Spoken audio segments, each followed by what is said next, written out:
All right. Bismillahirrahmanirrahim. Assalamu alaikum, everyone. Welcome to another amazing session for Saturday. We had another reflection group last night, as we do on Friday nights. And it's always so extremely valuable to hear what other students, learned and reflected upon from the surahs. And it's nice to go back to because, we're going at lightning speed. And so a lot of times when we go back to the reflection groups, these are surahs that we might have covered several weeks back. And it's like they kind of all mesh together. But when we go back and we do like a reflection, it's really valuable to kind of go back and have another chance to think about it and internalize it and stuff. It's always valuable because you hear something that you don't think about yourself and it triggers other ideas. And so it's a really lovely exercise, and I love sharing some of that here. So last night we were talking, one of the surahs we were talking about was Surah Mulk.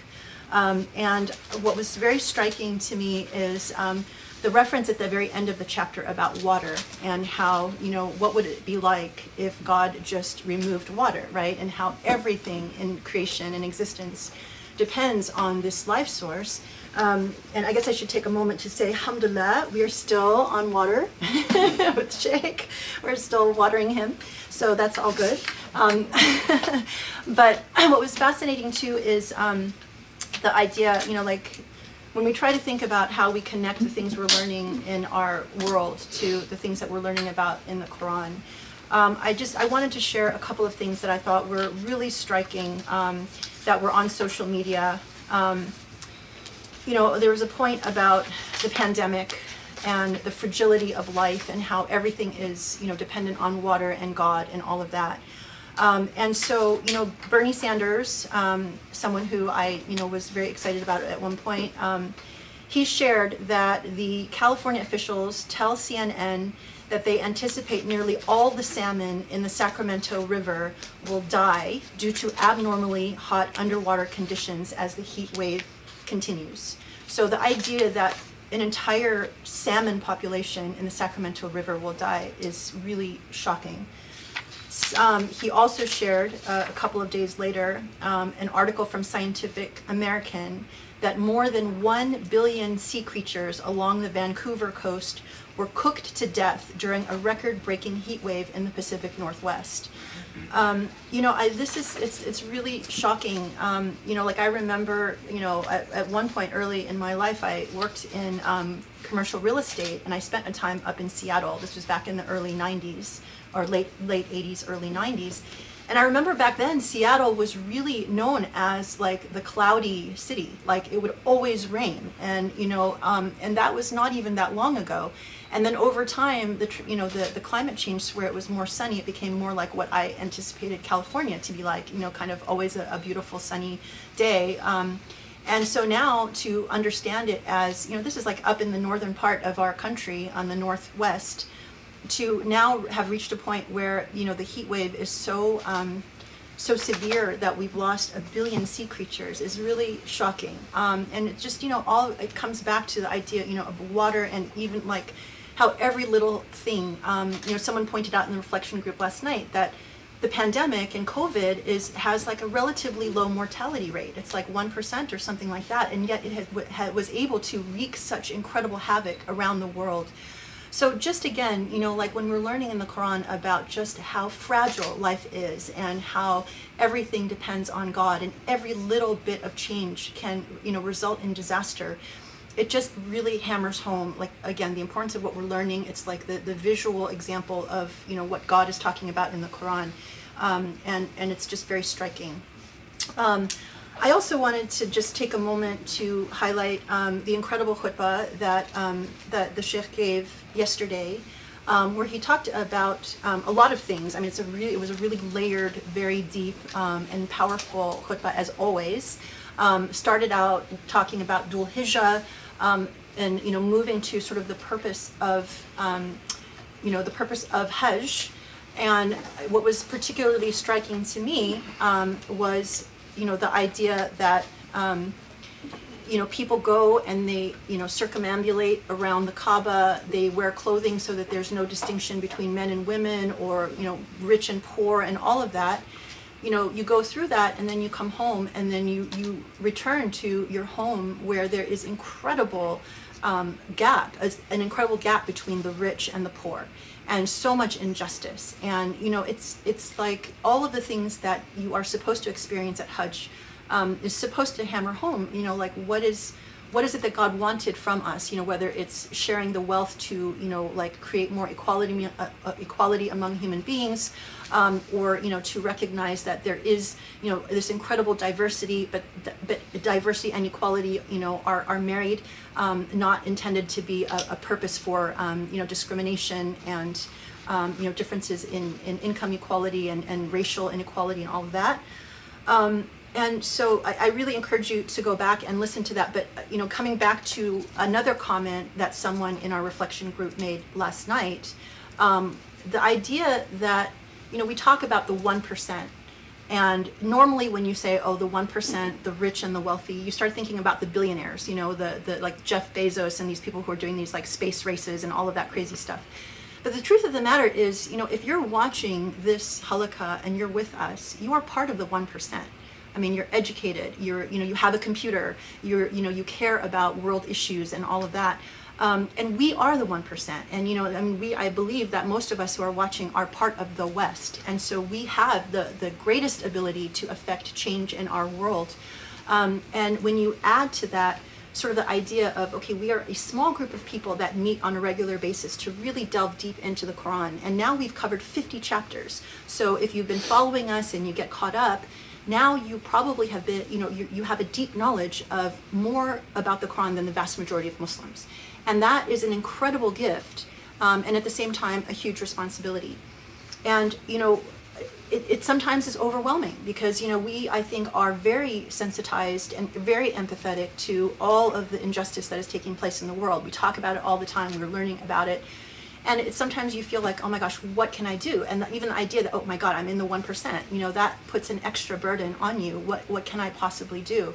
You know, and sometimes like at night, I mean, honestly, I struggle with this idea. I'm not doing enough. What else can I do? I'm sitting here, you know, drinking my cup of coffee, you know, having whatever I want for dinner, sleeping in my nice bed, taking a bath. You know, it's like, what about the people, you know, in China who are in concentration camps? And this was one of the things that the professor talked about yesterday in the khutbah as well. You know, which is like, we are living in a time of a Holocaust. And it's not just a Holocaust of anyone, it's a Holocaust of Muslims. You know, and if you try to really wrap your brain around that, and it's like, oh my God, think about how you felt when you heard about the Holocaust of the Jewish, you know, of the Jews, and thinking, why did those people who lived at that time, why didn't they do anything? How could this happen? You know, how could anyone, you know, but here we are. You know, again, we are back to this, and it's now, you know, the people in the future are going to look back at us, and God is going to look at us and say, well, what did we do to try and affect change? And, you know, and did we do everything that we could? And, you know, we certainly learned from the khutbah that the angels, you know, and God will ask us, if you lived in that time of the Holocaust, did you do everything that you possibly could to affect some kind of change?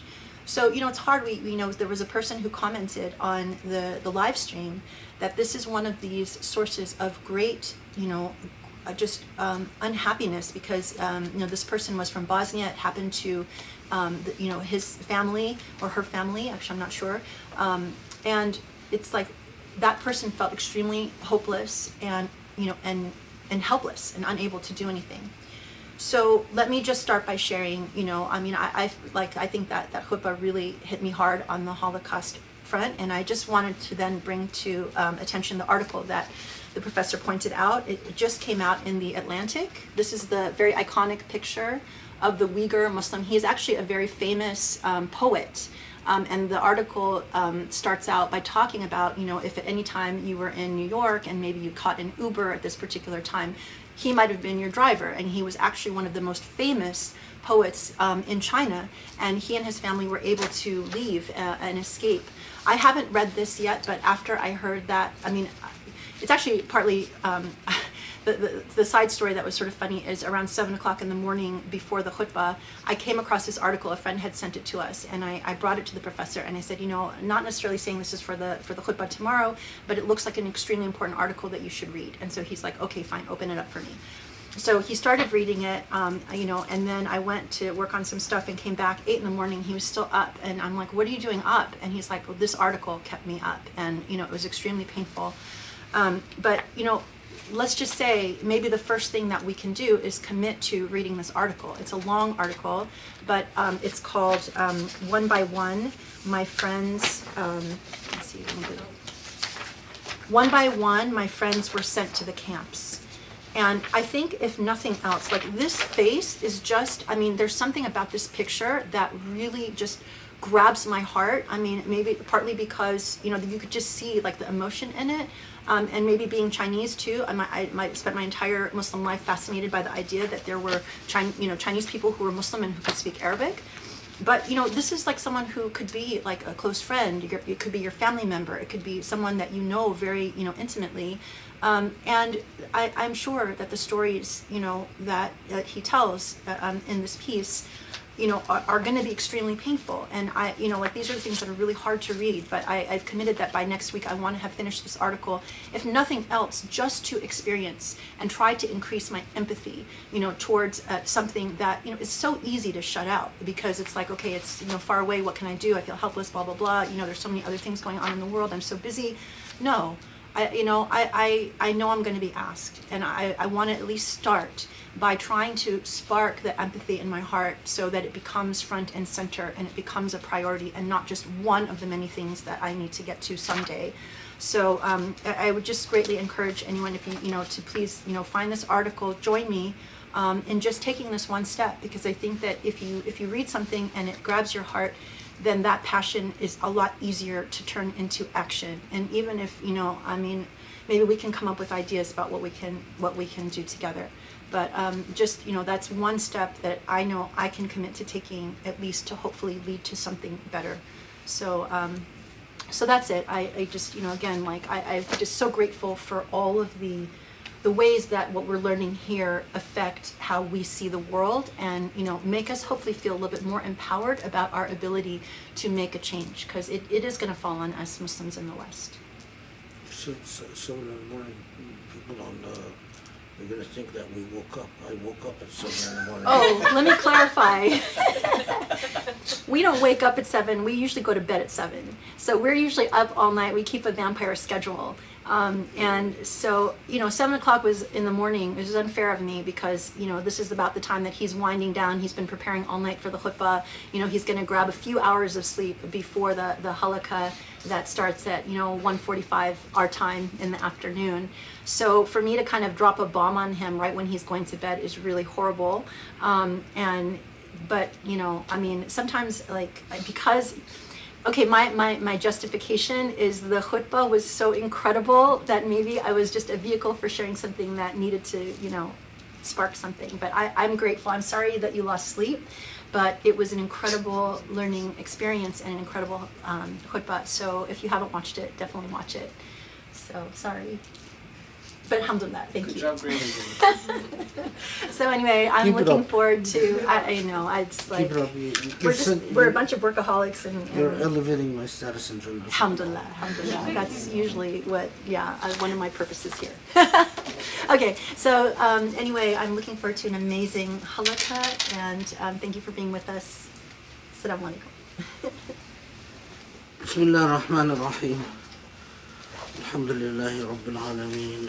Wassalatu wassalamu ala Muhammad wa ala alihi wa ashabihi wa tabi'u bi ihsanin ila yawmiddin. Allahumma shrah li sadri wa yassir li amri wahlul 'uqdatan min lisani yafqahu qawli. Inshallah, today we will be doing Surah Surah Al-Anbiya. But before we delve in, I want to introduce the latest addition to the library, because it just arrived from Saudi, right? It just arrived from Saudi today. Al-Wafa bi Asma' al-Nisa by Dr. Muhammad Akram al-Nadawi.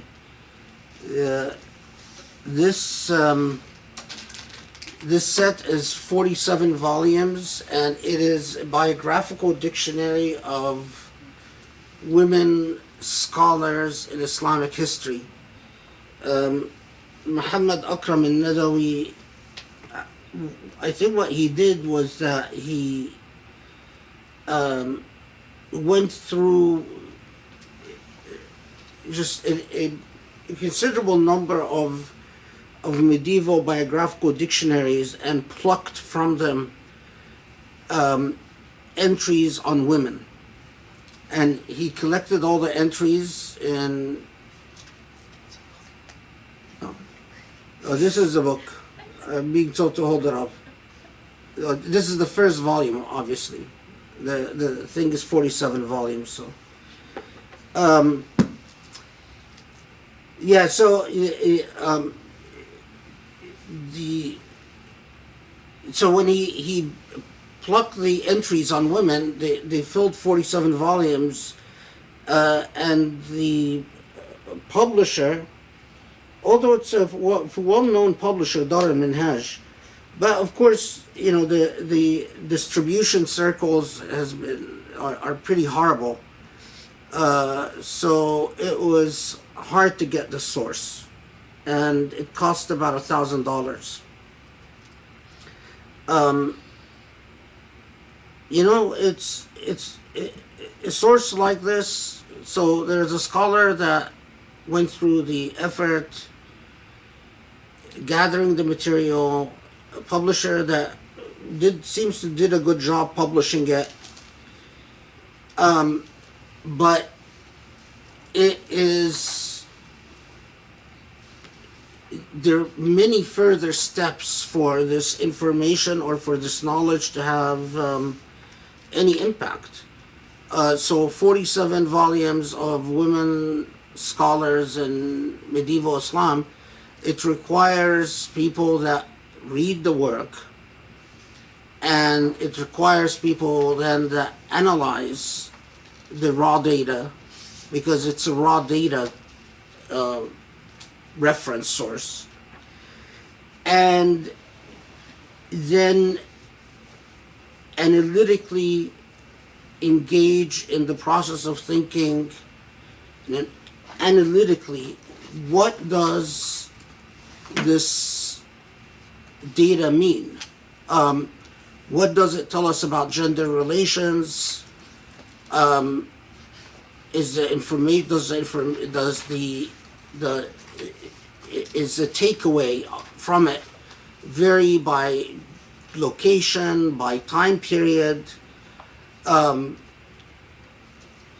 There are a lot of material written about Islam and women, but a lot of it is not anchored in any empirical raw data. A lot of it is just impressionistic, and or it uses as its material some sociological data from the modern period, and then projects backwards onto the Islamic tradition from the sociological material that is culled from some modern reality, which methodologically is flawed, obviously, and very problematic, but that's what happens all the time. So, you see, I think that the biggest challenge is Muslims are confronting in the modern age, in my view, is Islamophobia. And it's not the Islamophobia that is directed at us from fanatic evangelists or fanatic Zionists. Indeed, it is the Islamophobia that has seeped into the Muslim consciousness itself.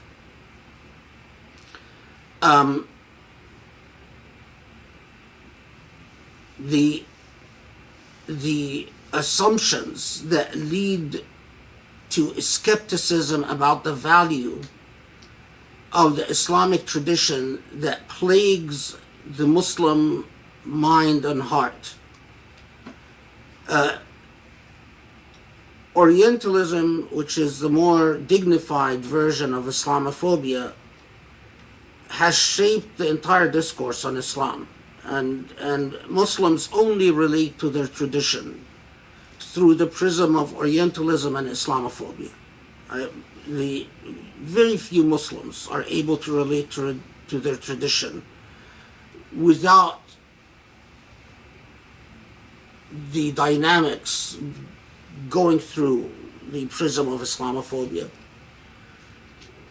And Islamophobia is directly, not indirectly, but directly responsible for the genocide in Bosnia, for Kosovo, for the Rohingyas, for the persecution of Muslims in India, and of course for the Holocaust taking place in China. Leave alone for the countless number of people that have been snared up by the FBI or by the CIA or by intelligence agencies. Islamophobia is the reason that we continue being engaged in Iraq and Afghanistan, and no one thinks about how many Muslims we kill in these countries. No one keeps count. No one cares. Quite literally, no one knows, no one has, I mean, if you look for it, you can find the information because it is published, it exists. But the general public is not aware and does not care about how many atrocities have been committed in countries like Iraq or Afghanistan by the coalition forces, whether American, Australian, British, how many atrocities, how many people killed. It is remarkable. It's remarkable because that phenomena is directly related to Islamophobia. So if the biggest challenge that we confront is Islamophobia, well, what's the counter to Islamophobia? Well, honestly, it's raw material like this, but this raw material is useless if the minds that go through the information, I mean, you could publish a book like this, 47 volumes, but if that book exists so it will be read by 5 scholars, if that, and who knows, you know, and then these 5 scholars publish a work that is published by Brill. You know, they write a book that's published by Brill. How many people, how many Muslims read a book published by Brill? What type of impact is that going to have? And the likelihood is that the 5 Muslim scholars will be educated in Western institutions and that their mind will be orientalized. And so whatever they publish is going to be plagued by all the cultural and ideological assumptions. So my point is, once again, very concretely, we need to spend on knowledge. The answer to our plight as Muslims, the answer to everything, in my view, from the countless number of people we've murdered in Iraq and the countless number of people we murdered in Afghanistan. And when I say countless, the numbers go into the millions. Leave alone the number of people, number of Muslims that the French have murdered in Chad, for instance. How many of you here, how many people have been killed in Chad by French forces? Which is directed, French violence in Chad is solely directed at Muslims. Leave alone the plight of Muslims in places like South Sudan, which no one pays attention to. doesn't even get a mention. Maybe Reuters will report something, but that's it. You know, if it's amazing. And when you keep going back again and again, you keep finding the ugly head of Islamophobia in, oh, well, you know, it's a counter-jihad movement. Well, you know, we're afraid of jihad.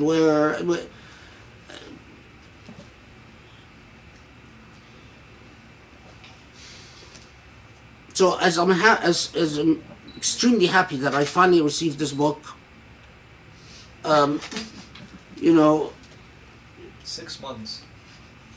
it took what? At least 6 months. Yeah, it took about 6 months for me to receive the book, and my kind wife generated the funds for it, $1,000, which is a drop in the bucket of how much we've spent on books. But anyway, it's a long-winded way of saying support. We need your support. Look at Surah Al-Anbiya.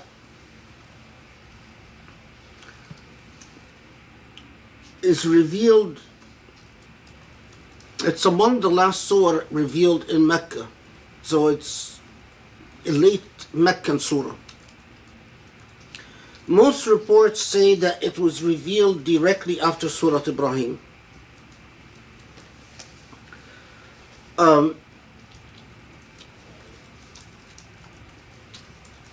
And some scholars have suggested that there is a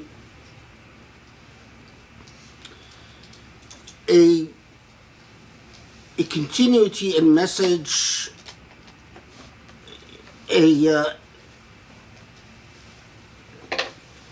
that the messages of Surah Al-Kahf, Surah Al-Nahl, and Surah Al-Mu'minun, Ibrahim, and Al-Anbiya, that these surah are connected, that some scholars have even suggested that they must be studied together and analyzed as a coherent whole. I see the connections between a surah like Al-Anbiya and Al-Mu'minun and Al-Kahf, but I'm not quite sure about, other than they're all late Meccan surahs, and that they're all building blocks in a layered message that covers various aspects of the Islamic da'wah right before the Hijrah. That seems to me as the most basic and fundamental unity between these surah. But inshallah, we'll see as we delve into it. And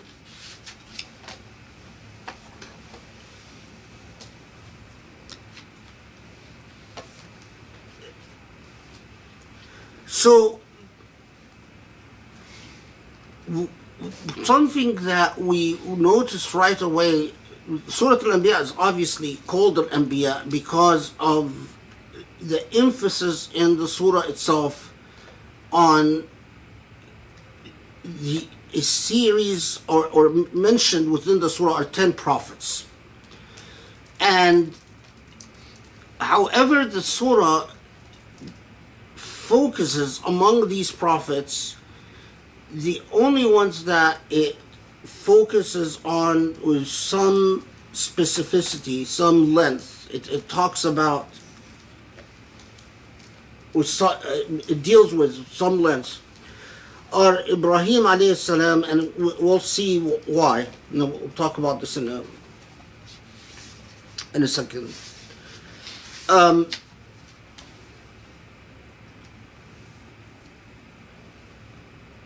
Ibrahim alayhi salam and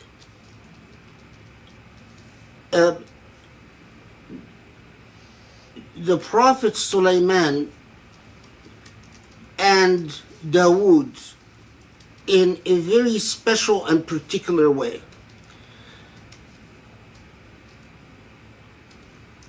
We know, of course, that there are many other surahs in the Quran that address a number of prophets.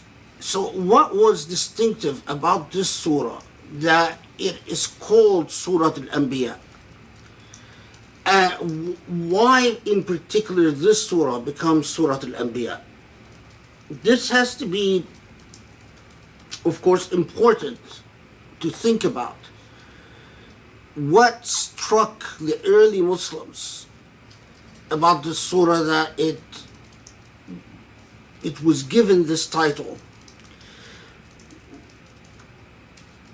One of the very interesting things about Surah Al-Anbiya is the number of reports about how it was received. Normally I talk about how surah was received at the very end, but with Surah Al-Anbiya it's probably helpful to just flag it at the very beginning. So for instance, we have a narrative from Amir bin Rabi'ah, one of the companions of the Prophet, one of the illustrious companions, or well-known companions, that whether the narrative is historical or not, that's not important. The important thing is the import, the meaning of the narrative. That Amr bin Rabi'ah reportedly, when someone approaches him and says that they want to dedicate a plot of land to support the da'wah efforts of, or to help Amr bin Rabi'ah financially. It's not even support the da'wah efforts, because the narrative says that the land would be a trust would be created where the land would accrue to the benefit of Amr bin Rabi'ah.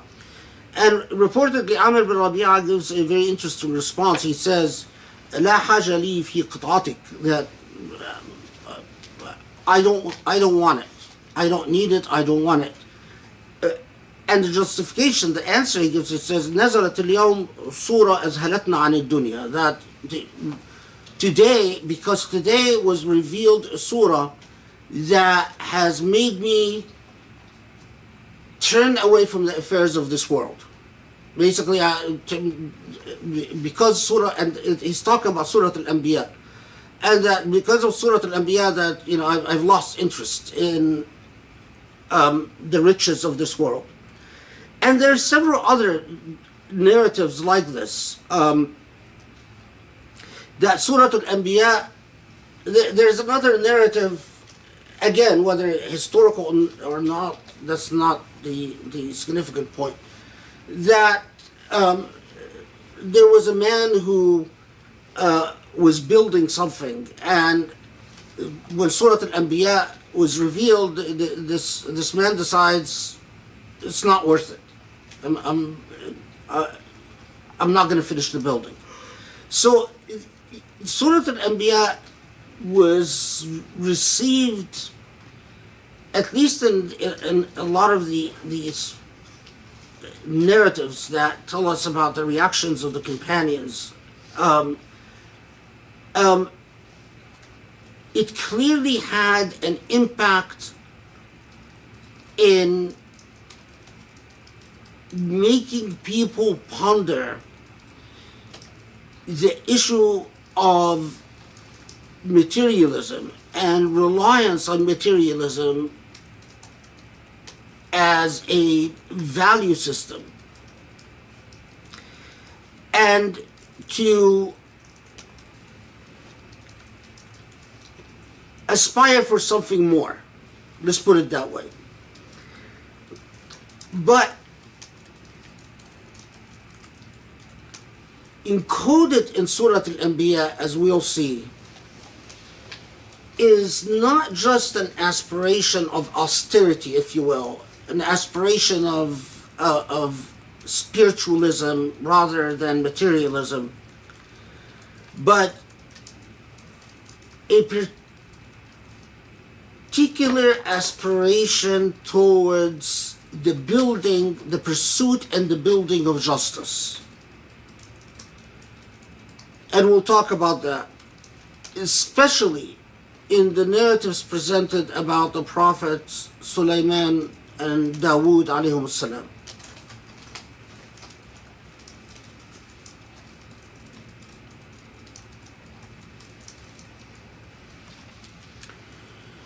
Okay.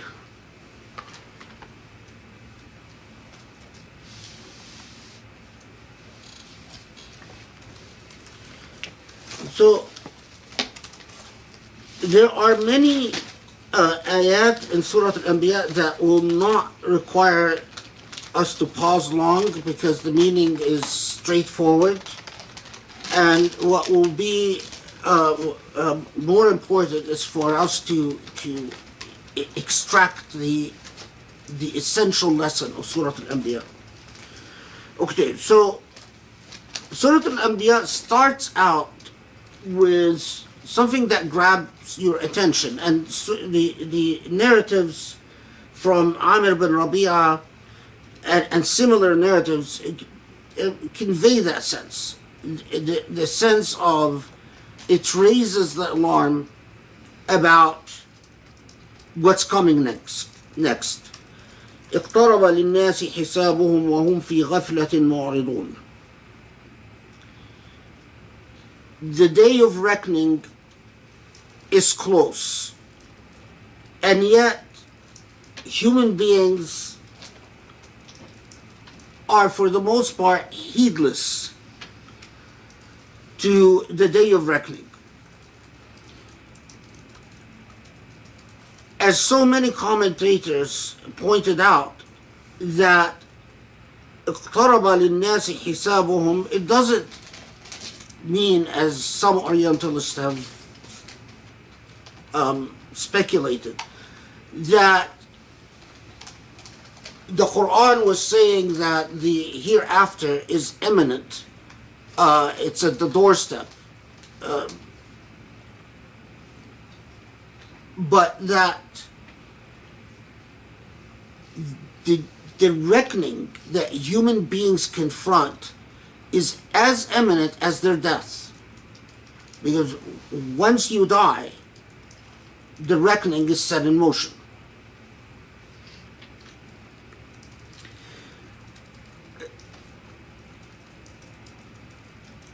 Whether the hereafter, whether the Yawm al-Qiyamah is 1,000 years away or 10,000 years away from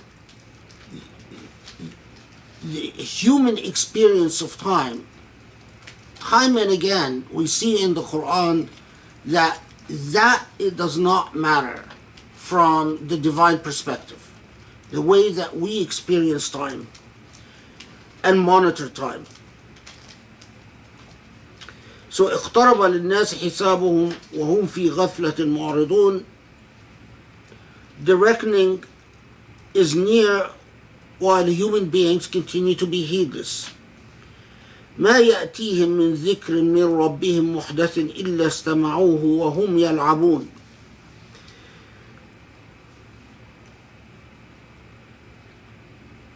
Each time Allah has sent a reminder to human beings, there is a pattern, and the pattern is, and the language here is extremely powerful, is that human beings pay attention but only do so in a halfway. They hear it but not hear it at the same time, because their attention is always diverted. And the Quran describes what diverts the attention of human beings as la'b, as play, playful, engaging in just play.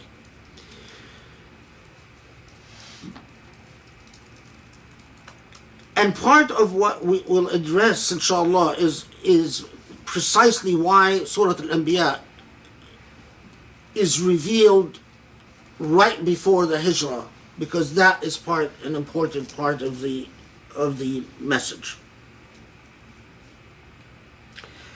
Okay, so there is a pattern of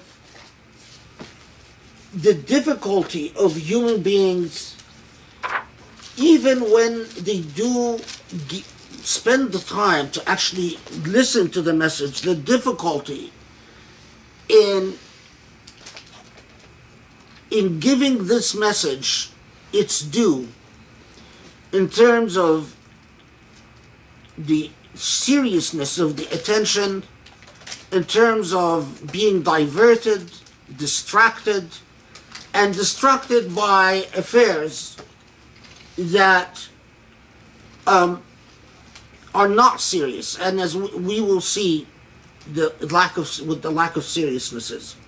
Okay, so لاهية قلوبهم وأسروا النجوى الذين ظلموا هل هذا إلا بشر مثلكم أفتأتون السحر وأنتم تبصرون. So لاهية قلوبهم, their hearts are diverted. But it is, and here, Surah Al-Anbiya, it's clear that it's talking about, it sort of segues or changes the tone to talk about the way that Meccans have received the Prophet ﷺ, and the dismissiveness of saying, well, this is just another human being, and why should we listen to another human being?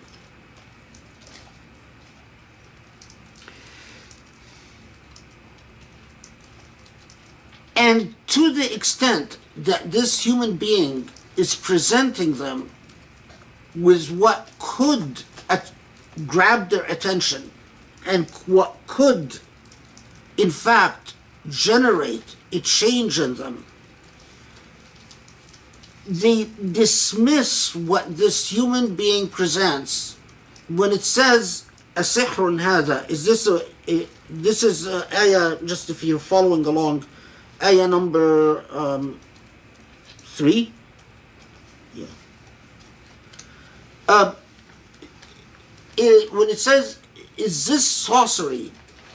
Sihr here is not necessarily sorcery in terms of actual magic and hexes and curses and so on, but any form of deception that numbs the mind can be described as sihr in this context. So the pattern is that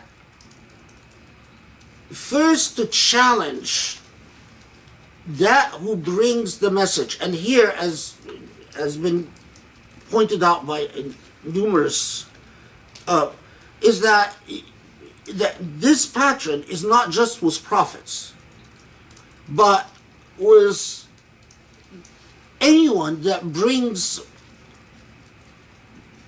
to the fore a steadfast ethical message, and to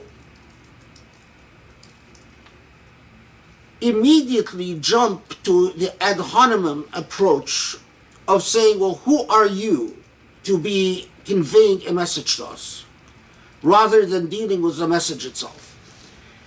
And the next step after who are you, or what's so special about you? Why should we listen to you? The next step is to say, oh well, this is just a matter of a trickery of some sort or another. It's, oh, this person is just charismatic. In our modern equivalent, oh, this person is just a cult personality. Oh, this person is, it just sounds good. But in other words, do you find whatever one could grab onto to continue on being in a heedless state, in this state of distraction? And this rather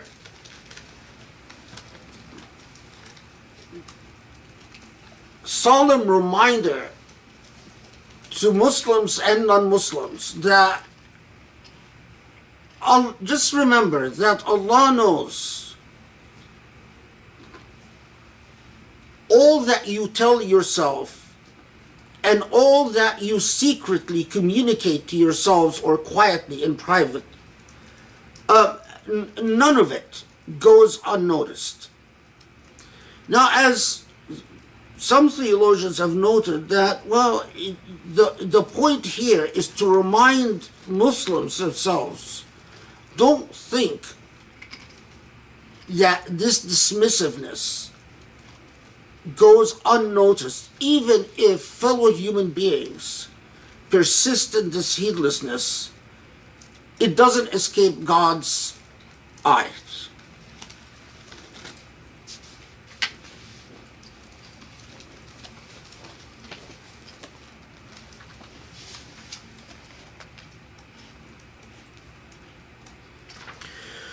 بل قالوا أضغاث أحلام بل افتراه بل هو شاعر فليأتينا بآية كما أرسل الأولون. So, continuing on with at the first stage, the way that the Prophet Muhammad ﷺ is received, but as we will see, it is making a larger point about the way people deal with ethical truths, is that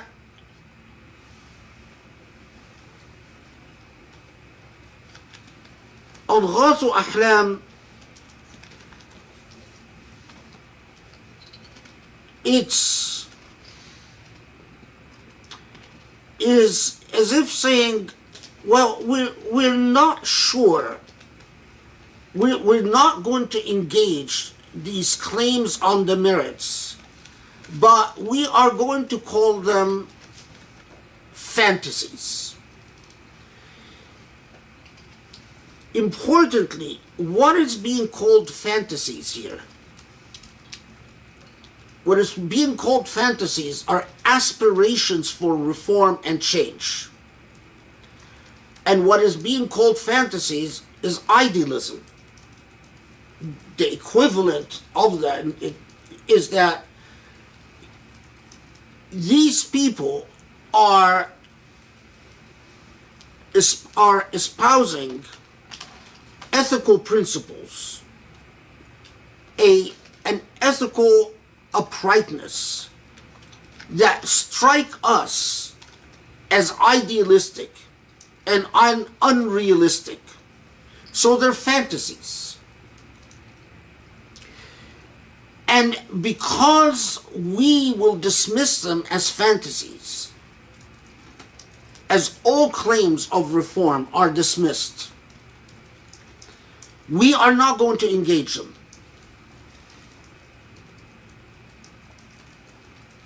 And of course, the accusation, sometimes sorcery, sometimes poetry, sometimes he's a sorcerer, sometimes he's a poet, but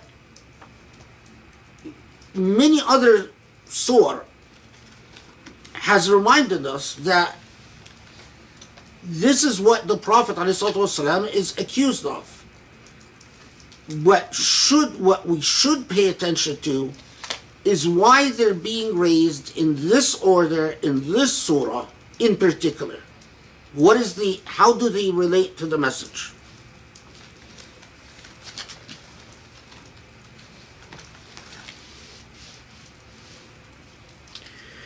Okay.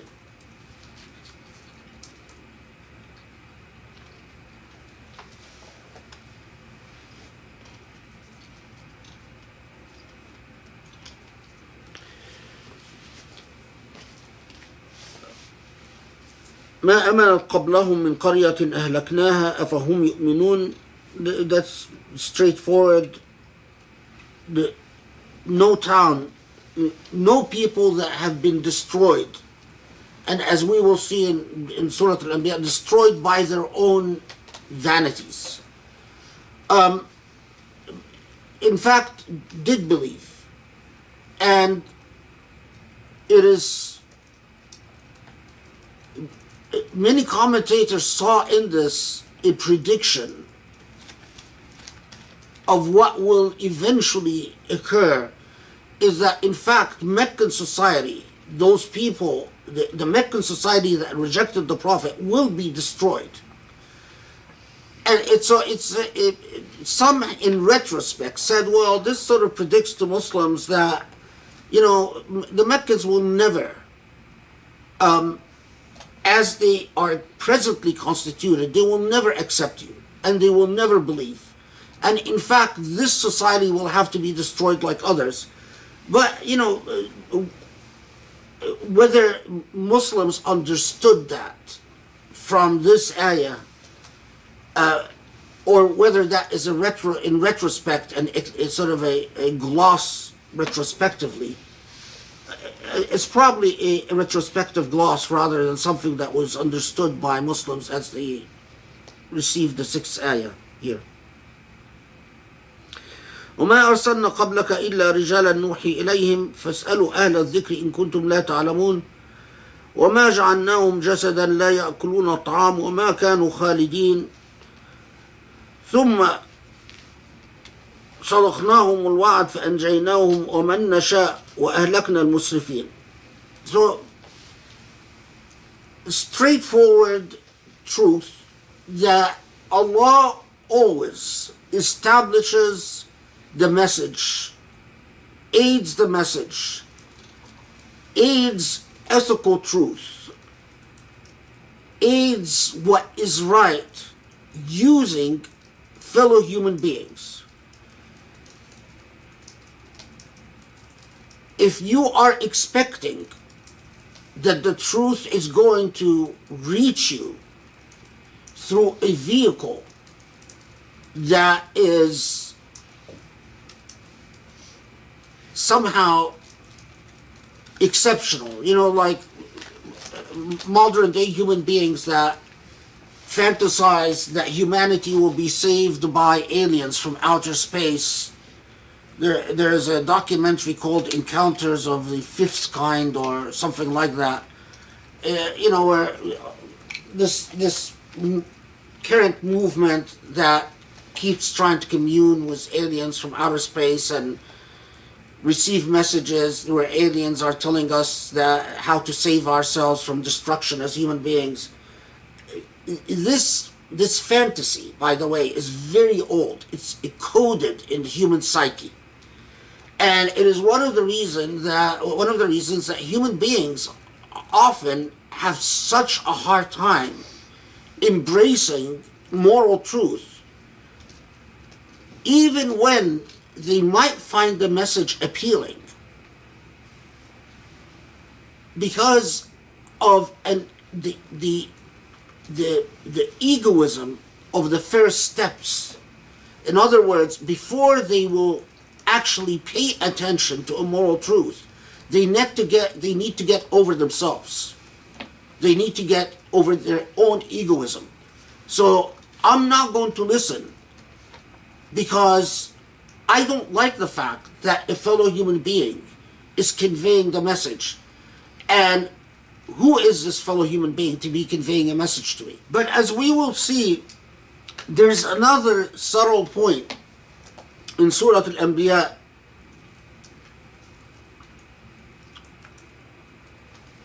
another subtle point in Surah Al-Anbiya,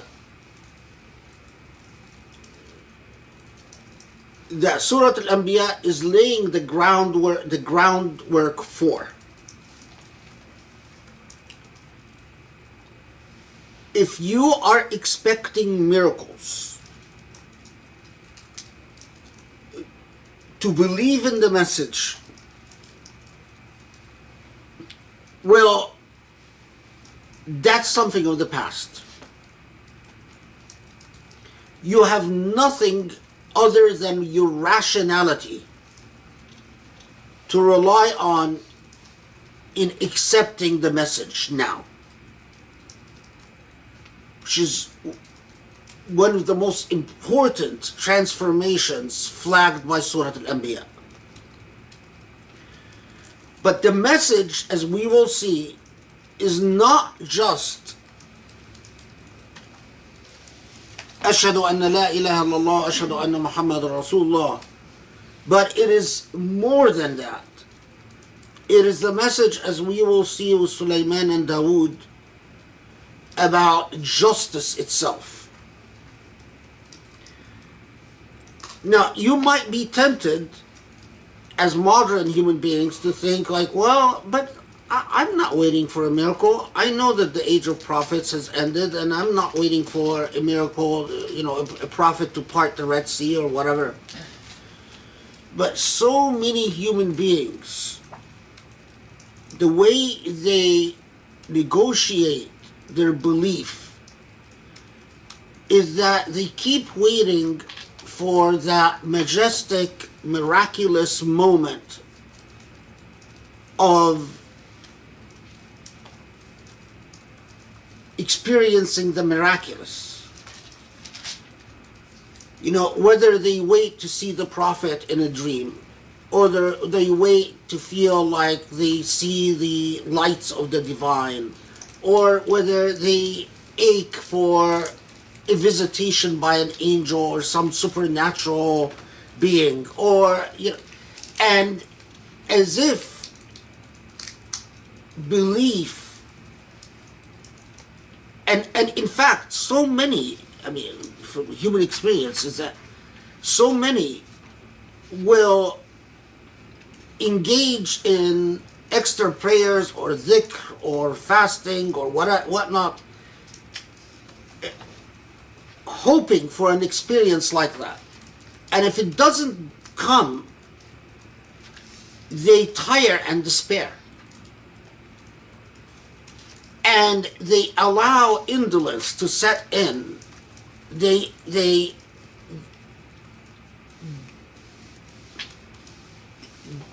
simply think, well, if I haven't experienced this, that moment where I feel the miraculous, then maybe all that's left is skepticism. And these, unfortunately, the soured human beings are often the biggest obstacle. The soured human being, the human being that has been soured because their expectations have not been met, are often the biggest obstacle to moral uprightness and ethical virtue. لقد أنزلنا إليكم كتابا فيه ذكركم أفلا تعقلون. We've sent you a book.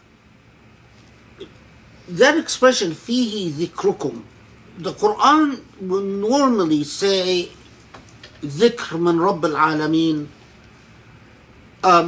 referring to the Quran as dhikr. But this particular form, fihi dhikrukum, the study Quran translates it wherein is your reminder. Literally, it is your reminder. But why your reminder instead of simply doing what the Quran usually does, which is refer to the Quran as dhikr. Fihi dhikrukum, as we'll see inshallah, it lays, it's the introductory steps to what Surah Al-Anbiya does. That in this is in fact, it is like a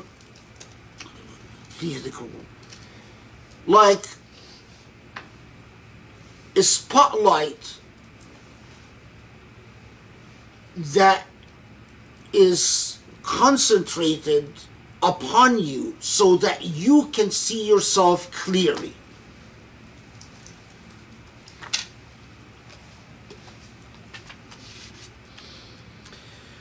So, fihi dhikrukum. So, what is it that you will see that you are being asked to reflect upon? Well, obviously, one part is your follies. But your follies, in order to understand the way that you can be properly dignified by virtue, in order to understand what immorally upright, the way that immorally upright life can elevate you,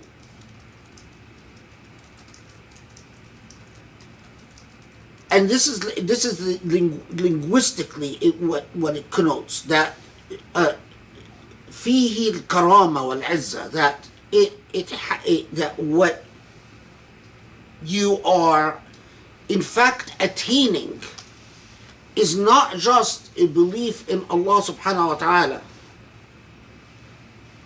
but a belief in Allah subhanahu wa ta'ala as a necessary element of understanding your karama, your dignity, and your izzah, your honor.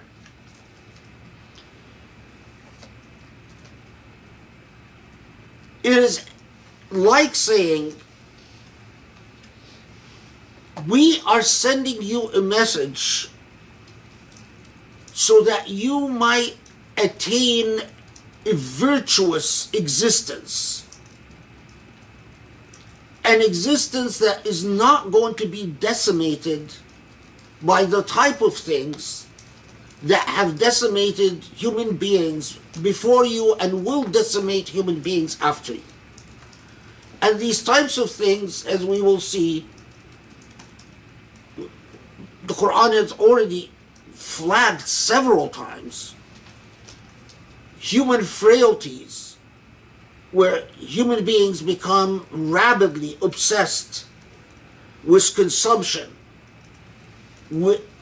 in lieu of, or in largely oblivious to, principles.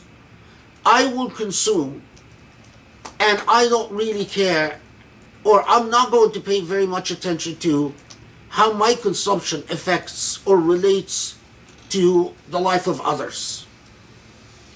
And of course, before Muslims are immigrating to Medina,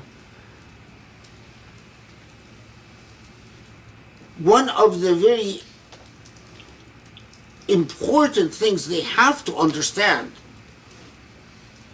is that this immigration, or this migration to Medina, is to create a model for how a human being can exist, in fact, in a dignified state, a dignified and a virtuous state.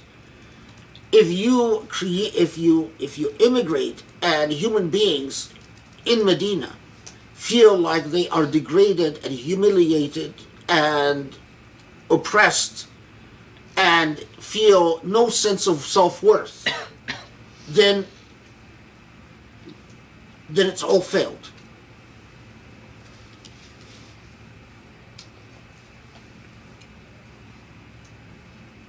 Okay, so Al-Karama wal-Izza فيه ذكركم أفلا تعقلون وكم قصمنا من قرية كانت ظالمة وأنشأنا بعضها قوما آخرين فلما أحسوا بأسنا إذ هم منها يركضون لا تركضوا وارجعوا إلى ما أترفتم فيه ومساكنكم لعلكم تسألون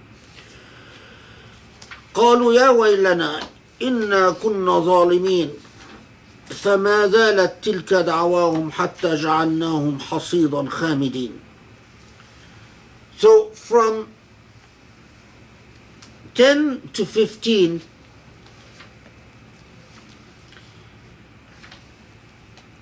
once again the Quran reminds us that the movement of history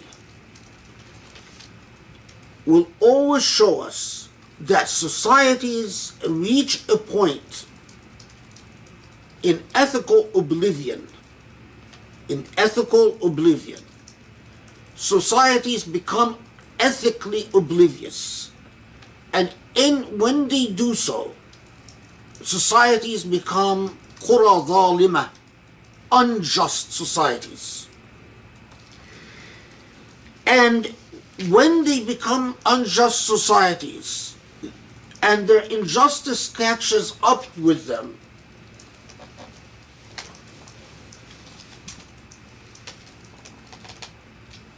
sooner or later a calamity befalls them, or calamities befall them.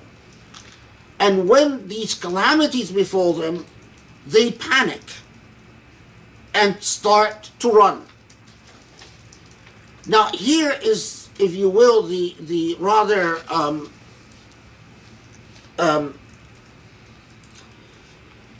don't want to say sarcastic, it's not sarcastic, but it is the comment by Allah subhanahu wa ta'ala, which says, no, why are you running? You became committed to your luxuries, to your materialistic way of life, ma utriftum fi, to your comforts.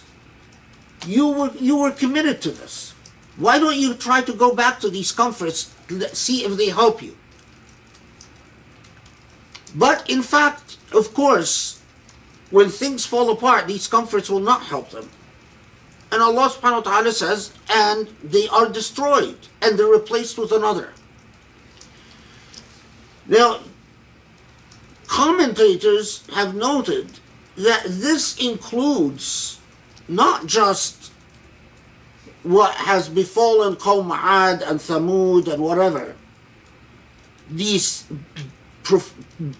societies that have been destroyed by major catastrophes, a flood, an earthquake, a volcano, whatnot.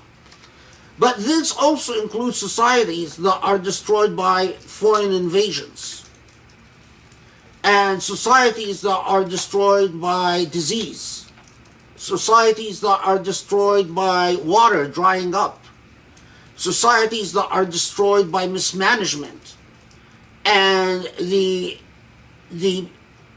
destruction of natural environment.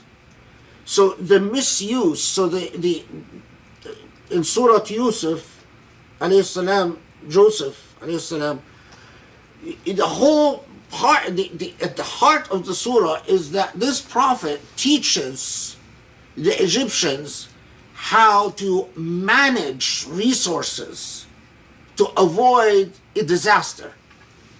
You know, don't spend irresponsibly when you have the days of plenty, because when the days of hardship come, the days of drought come, you will need to have a saved up surplus to help the people. Well, part of what destroys society is that they simply do not follow the type of simple management that we see in the story of Yusuf alayhi salatu wasalam. So part of the destruction is mismanagement of resources. if Allah gives you a well or a water spring, as I read somewhere and I couldn't remember where I read it, but if Allah gives you a water spring, and this water spring, you, every time you slaughter animals, you throw the carcasses of the animals in the water spring, as was some of the practices of old. And every time you burn corpse, you throw in the water. And as was the old practice, is that sometimes there were water burials in old societies. When people die, you sort of put them in a cocoon and then you send them into the water. In Hindu society, you burn them first and then you send them into the water. But what happens is that you pollute that water source, and eventually that's going to catch up with you. And one of the most remarkable things is that you're talking about people that lived 1,000 years ago, and they were saying, this is part of a qura zalima. When you do this to a natural resource, that is part of the injustice that Allah is pointing out to you, that will catch up with you, and Allah will effectively say, why are you running? Go back to ma utriftum fi. You've indulged yourself for so long, and now you freak out and expect different results. Well, you're not going to get different results. This is underscored by this remarkable expression that is mentioned in several spots in the Quran. I think it is 3 times, although I might be wrong, but I think it's 3 times, and one of them in Surah Anbiya, وَمَا خَلَقْنَا السَّمَاءَ وَالْأَرْضَ وَمَا بَيْنَهُمَا لَاعِبِينَ. Whenever you see that, وَمَا خَلَقْنَا السَّمَاءَ وَالْأَرْضَ لَاعِبِينَ, we did not create all of this in jest or meaninglessly. Among other things, Allah is flagging the intricate balance in existence, the laws that govern virtue and ethical behavior. Ethics extends to the way you use resources, the way you distribute resources, the way you relate to other human beings, and the way you relate to God. It is a complete ethical relationship. You can't bifurcate. You can't dissect one or separate one from the other. You can't say ethics only involves the way I relate to God, but not the way I relate to creation or the environment. You can't say ethics is only the way I relate to other human beings, but not the way I relate to God or the environment. You can't say ethics only relates to the way I relate to the environment, but not the way I relate to other human beings to God. It is all part of a complete package. If you attempt to rip that structure apart, you will end up in a qura zalima, an unjust society.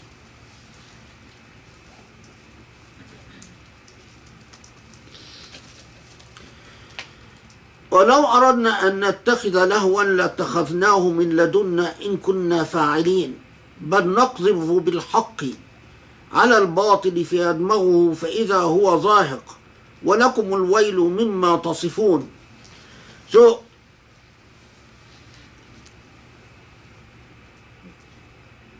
that, again, rather obvious point, that Allah is serious about creation.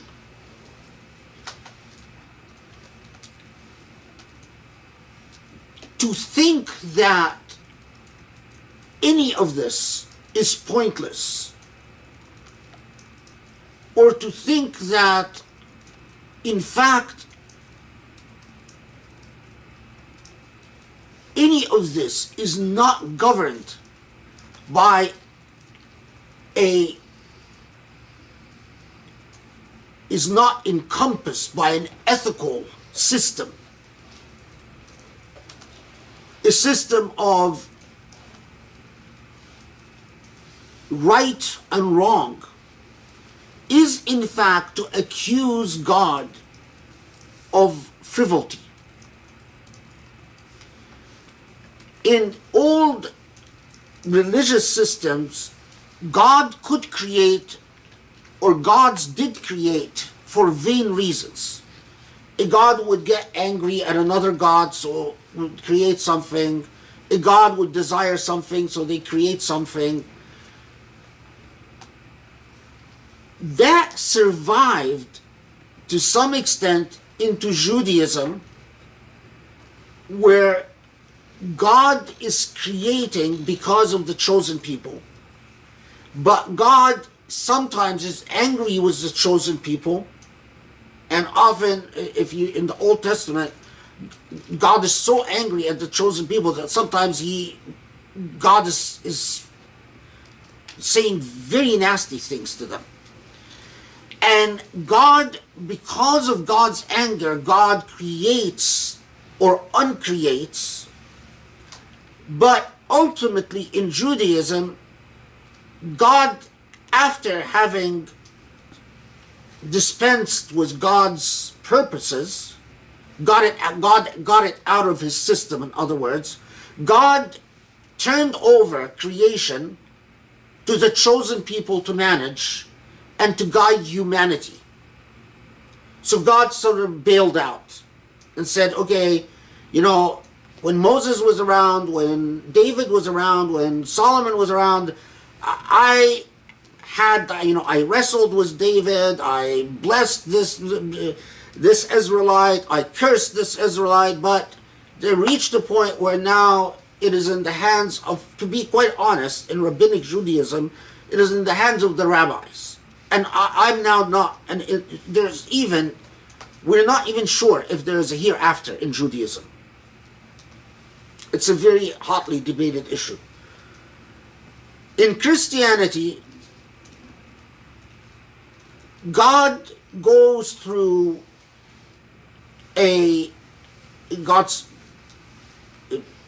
whether God creates Jesus, the Son, or the Son is co-eternal with God, is a hotly debated issue in Christianity. But again, you have remnants of this idea that God needs to do something for things that we can't understand about the motivations of deity. So, we can't really understand why God has the Holy Spirit. We can't really understand why God has the Son. We can't really understand why God needed to have the Son suffer to absolve human beings of the original sin. We can't even understand why God had the original sin in the first place, and then for God to only have the Son suffer, because if you delve into Christian theology, even the original sin was something that God decreed. It didn't happen despite of God. And so there are a lot of mysteries because we don't know how to understand the divine.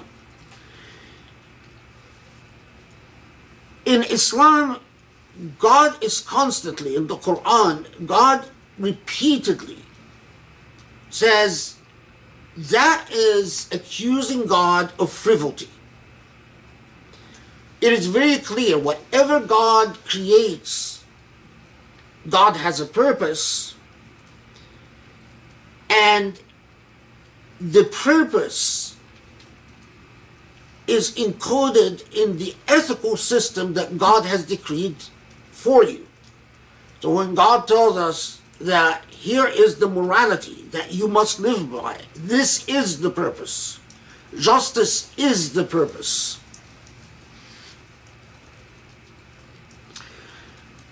And that is why then that expression in ayah number 18,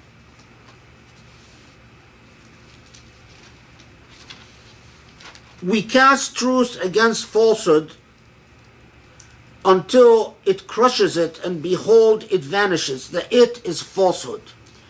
This ayah is probably among the most discussed in the Islamic tradition, among the most discussed. In the traditional commentaries, you find many that say, well, it basically is saying that the falsehood of the Meccans is going to be eventually defeated by the Prophet ﷺ, is predicting the victory of Muslims. But of course there is a problem, is that grammatically there's a tension, serious tension with understanding this ayah this way, that we cast the truth onto falsehood until falsehood vanishes, as simply a way of predicting the victory of Muslims. In Sufi-esque tradition, you get a lot of interpretations about that. Fundamentally, go back to the same formula that if you truly, sincerely turn to God, the light of God will conquer the darkness. But again, the ayah itself seems to be describing something at a cosmic scale. So Ibn Arabi says, well, the nature of creation itself, non-creation is a vacuum. And when Allah, creation is an affirmative act, and when Allah wills to create, what is created vanquishes the vacuum.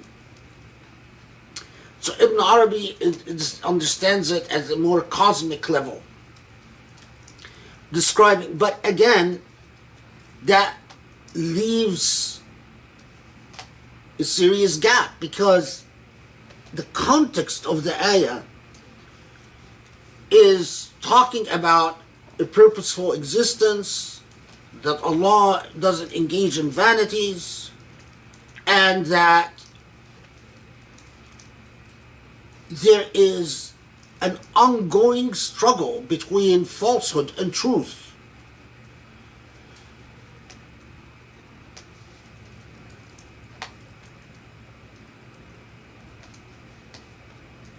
I think the best way to understand this is the most obvious and plain way, and that is to actually believe what it says. And what it says is,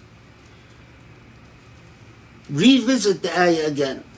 بَلْ نَقْذِفُ بِالْحَقِّ عَلَى الْبَاطِلِ. We throw truth upon falsehood. فَيَدْمَغُهُ. So it overcomes it. فَإِذَا هُوَ زَاهِقٌ. Until falsehood vanishes. وَلَكُمُ الْوَيْلُ مِمَّا تَصِفُونَ. And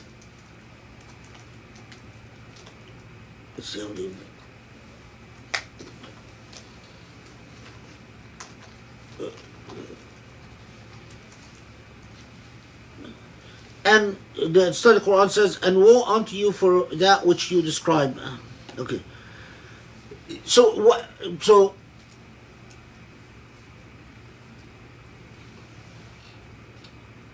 if human life would have been left without divine intervention,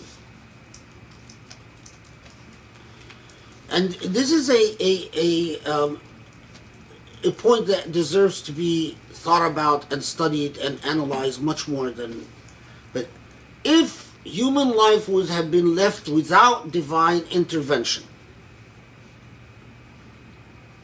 in fact, the most base elements in the human psyche would have prevailed. But the fact that despite of the egoism and the selfishness and the self-centeredness, morality, ethics, beauty, righteousness continue to survive as ideals. The fact that human beings have managed not to slaughter each other to extinction, the fact that human beings manage to commune with one another sufficiently to build civilizations, is in fact because of the systematic and consistent divine interventions, where although it doesn't look like it in the short span, but Allah is always aiding and supporting what is truthful, what is virtuous, and what is beautiful. And elsewhere in the Quran, Allah says that only those who are most wise and most learned can understand this. Here in Surah Al-Anbiya, it says something more extreme. It says, and woe to you if you in fact cannot understand this.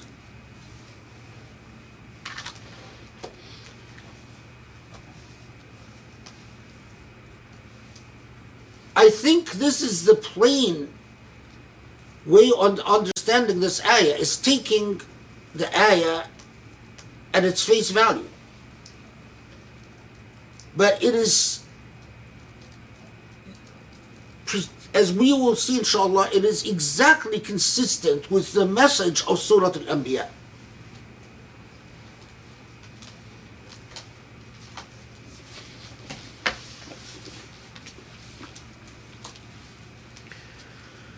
Okay. Then of course,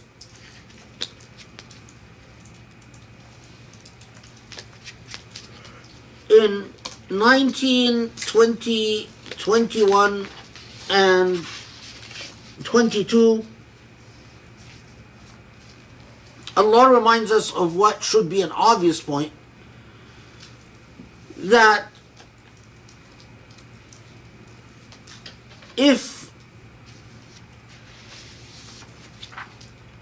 that this universe with its remarkably precisely calibrated system and intricate order, it all indicates a single creator who is in charge. And if it was not the case, that unitary system, even the fact, that everything comes from certain elements, or that it would not be, that the nature of it's like the creation testifies to the oneness of the creator. Okay.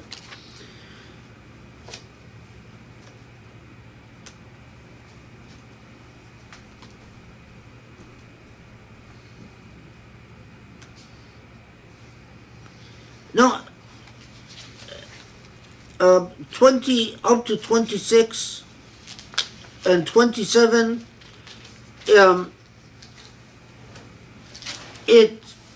I'm skipping ahead just so we can have the opportunity to finish Surah Al-Anbiya. I'm not skipping anything, important. I'm just Don't rush. No. It's just ayat that I not much for me to say about. That it again talks about, especially that as Muslims are going to migrate to Medina, they will come into full contact with non-Muslims. In Mecca, they were somewhat sheltered from contact with non-Muslims, but with Christians and Jews, I mean. But we notice, especially in the late Meccan ayat, that, or late Meccan surah, that there is a repeated reference to this whole notion of God having a son, which repeatedly the Quran challenges as an absurdity. And the tribes of Khuza'a, which used to, the tribes of Khuza'a that did not live in Mecca but outside of Mecca, which believed that the angels were Allah's daughters and worshipped angels. Again, that is challenged indirectly in this context.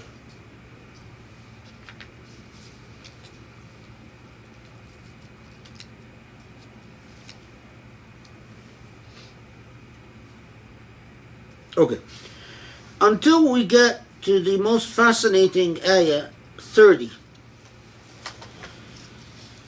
ألم يروا الذين كفروا أن السماوات والأرض كانتا رتقا ففتقناهما وجعلنا من الماء كل شيء حي أفلا يؤمنون.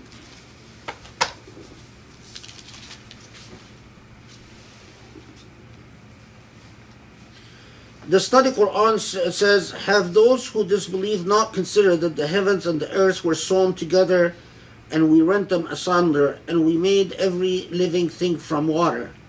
Will they not then believe? The classical tafsir texts had the hardest time with this ayah because it literally says that everything was one thing. That all matter was all one. فَكَانَتَ رَتْقًا فَفَتَقْنَاهُمَا. So, and we ripped it apart. And so you get in the traditional tafsir a lot of very outlandish explanations as to what this could possibly mean. Now, of course, in the modern age, the meaning is rather obvious, and that is,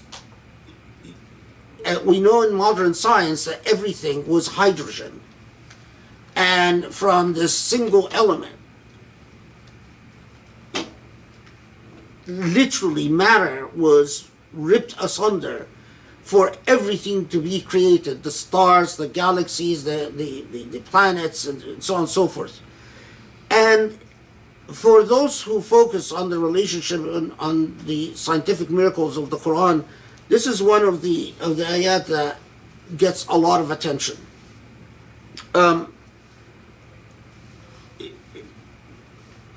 The pre-moderns struggled a lot to try to make sense of it, because how could it have been that the earth and you know, how could it be that the earth and heavens were all one, and then they were ripped apart? And so some of them get into some very fantastical things, but it's remarkable. I mean, it is truly remarkable with what we know, at least about the origins of matter and the way galaxies developed and so on. And the what Grace was talking about, and we made from water everything living, which is again a remarkable reference. Okay. Notice in the same vein in 32, وَجَعَلْنَا السَّمَاءَ سَقْفًا مَحْفُوظًا وَهُمْ عَنْ آيَاتِهَا مُعْرِضُونَ. And we made the sky like a protective ceiling. The idea that the sky in pre-modern tafsir, in classical tafsir, they speculated, well, maybe because the sky didn't look like it protected from anything. I mean, they had no notion that what enveloped the earth protected people from harmful rays and sunlight and all of that stuff. So they would speculate about things like, well, maybe that the skies, it's harder for demons to penetrate the sky. Maybe the clouds are used by angels to fight off demons. I mean, you get some really outlandish things, but they're all speculative. Again, it's a very remarkable Quranic expression. The fact that we are enveloped by an atmosphere that protects us. And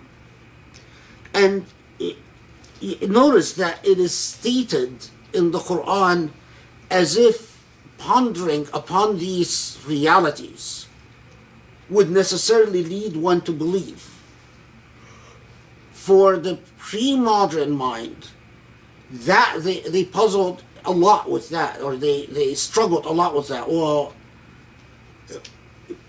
if we don't even understand, how is it that they were all one thing and then they were ripped apart? And if we don't really understand, how is it that the sky protects us from anything? So why would it necessarily lead to belief? Amazingly, I mean, for the modern mind, I think it's easier to understand. All of this, is an introduction to the narrative on prophets. And the reminder, this is in 34, the reminder that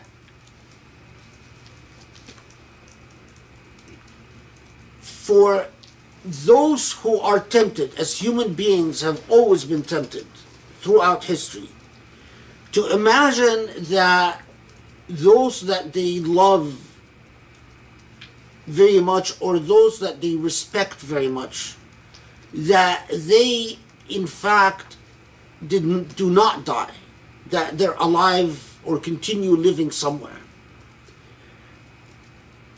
The Quran challenges that and disabuses that very clearly.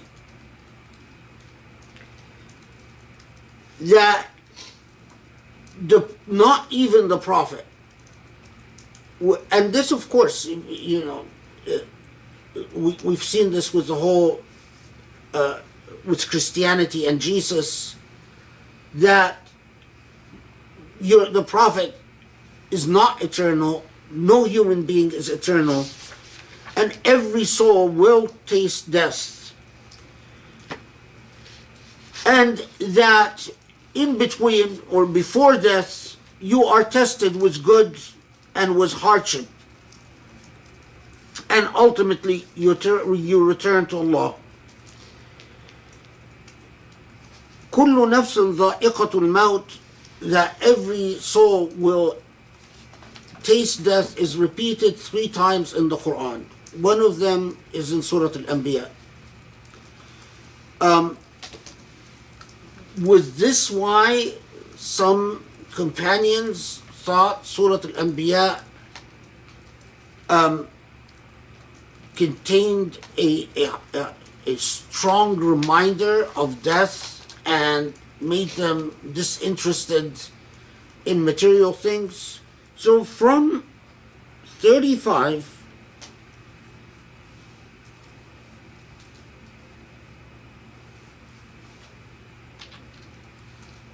to 43,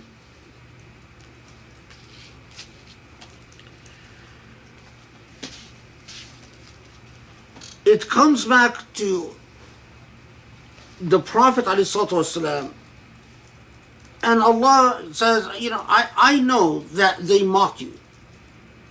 And they say, so is this the man who's going to, who is challenging your way of, your way of life? And آية 37 خلق الإنسان من عجل سأريكم آياتي فلا تستعجلون is reminder which will be picked up, will be continued in Surah Al-Anbiya in a second. A reminder of how short-sighted human beings and how often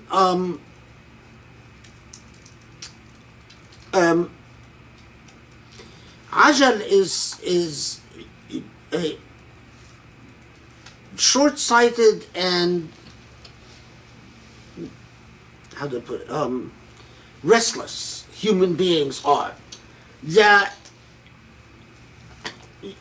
they consistently challenge you and say you are talking about things, so when any of that is going to happen? So this constant draw to what is immediate rather than what is wise or a deeper view of things. And this reminder that they will come to know the truth because the truth cannot be avoided, as accountability cannot be avoided and punishment cannot be avoided. And the messengers before you were mocked and were persecuted, but that is the natural way of things. That is what you should expect and not be surprised of. And then ultimately that reminder that there is no God but God, and all fate belongs in the hand of God. Until we get to Ayah 44, بل متعنا هؤلاء وآباءهم حتى طال عليهم العمر أفلا يرون أن نأتي الأرض ننقصها من أطرافها أفهم الغالبون. So the problem is a repeated one, is that human beings enjoy blessings, enjoy whatever is given to them until they become accustomed to it and feel entitled to it. حتى طال عليهم العمر. Remarkable expression, until they take it for granted and no longer feel that they owe anyone or anything because of what they enjoy. But then this expression, أفلا يرون أن نأتي الأرض ننقصها من أطرافها أفهم الغالبون. This is 44. Let's see how the Slave Quran translates it.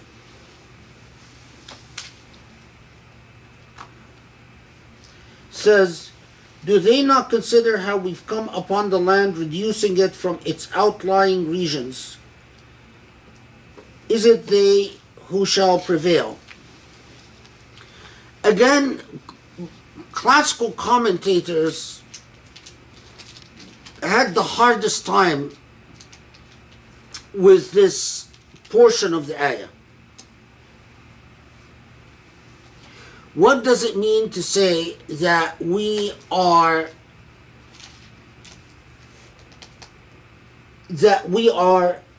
how did they put it?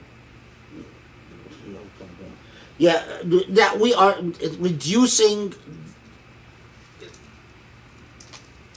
the earth from its outlying regions. What it's actually, I don't like the translation, because what it's literally saying is that we are coming and we are, it's as if eroding the earth from its outer edges.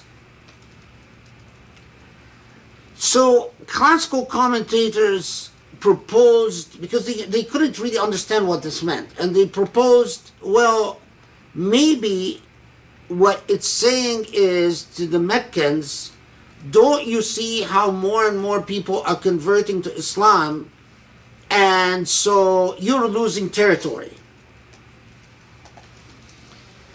Of course, that interpretation runs into a lot of problems because at the time Surah Al-Anbiya is revealed, it's revealed at a time when Muslims are persecuted, and it's not the case that more and more people are entering Islam.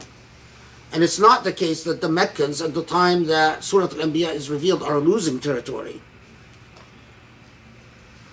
But second, and perhaps more importantly, it says, أَفَلَا يَرُونَ أَنَّا نَأْتِي الْأَرْضَ, that we come to the earth and we erode it from its edges.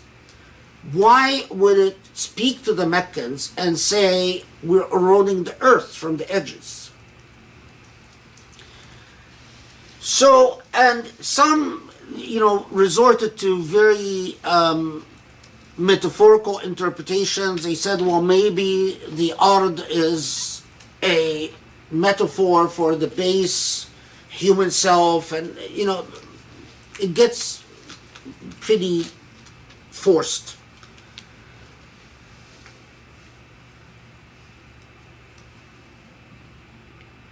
Those who write about, again, the scientific miracles of the Quran have noted that in what we know about modern geography is, in fact, the size of the earth shrinks, and through a certain amount of the edges of the earth goes undersea. And in my view, that's probably what's intended by this. But we notice here, and this is something I'm going to come back to at the end. We notice here that Surah Al-Anbiya lays out a number of scientific facts that, if properly pondered, it would become clear that the author of this Quran is not human. Who would have known when the Quran was revealed that mass there was a single hydrogen mass from which everything developed, and that in fact it was the ripping of this hydrogen, or what developed from this hydrogen, that produced everything. Anyway, these scientific facts, in my view, it's not a coincidence that they occur in Surah Al-Anbiya, because Surah Al-Anbiya is also going to point to an equally incontrovertible, equally decisive truth about ethics and morality that must be understood by human beings if they want to, in fact, pursue a virtuous order. And this is intimately connected with the progression in the role and purpose of prophecy. Prophets are not just simply people who come and they convey a message, believe in God. But the very progression of prophets and the variety of roles that prophets play educate us about moral truth in existence that are as absolute. Remember, it's like Ibn Arabi got half of it right when he said that that there's a vacuum, and then when Allah creates, that's the truth that vanquishes falsehood. That, when you create matter, that matter vanquishes the vacuum. The other half of it is the equally incontrovertible truth about the nature of an ethical order when it confronts falsehood.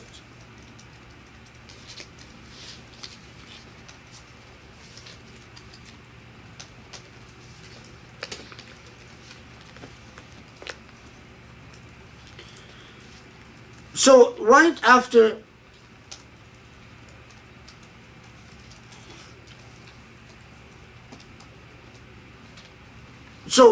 after we are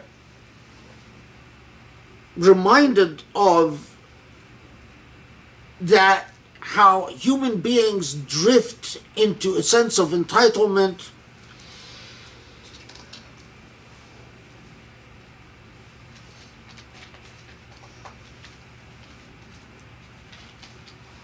then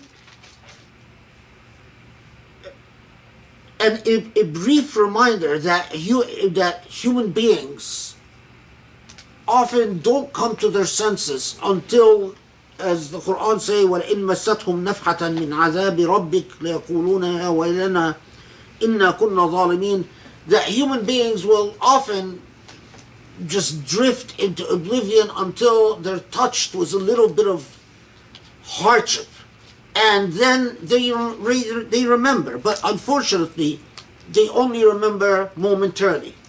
So they'll wake up for a brief period of time and then drift back again.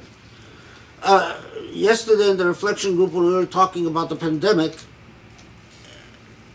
at the beginning of the pandemic, I was actually sort of amused by how many people I know that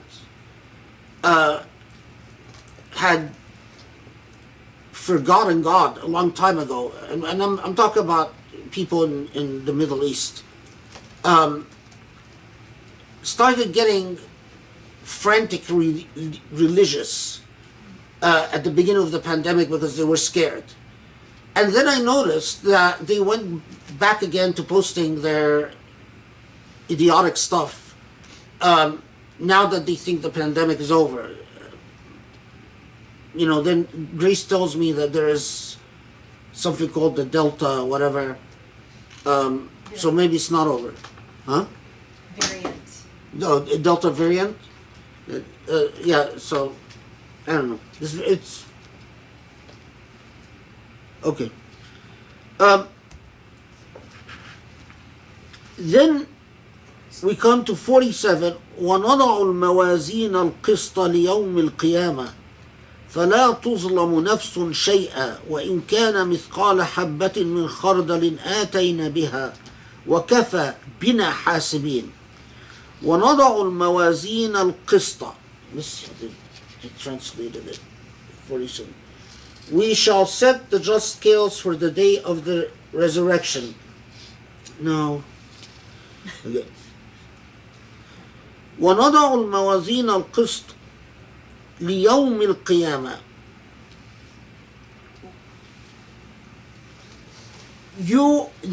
It is as if the scales of justice are awaiting in the hereafter.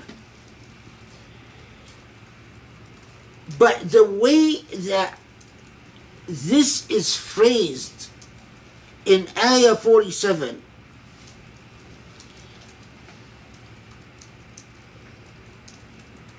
it communicates clearly your fate is to confront the scales of justice.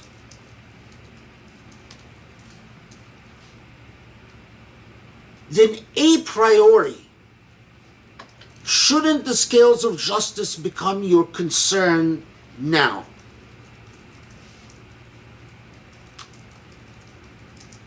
The way it is phrased, it is as if this is all where we're heading. There's no escape from it. And this is underscored that, in fact, nothing will escape the scales of justice in the hereafter. Not even habba min khardal, not even the smallest thing. And this is right before it's going to start talking about the prophets.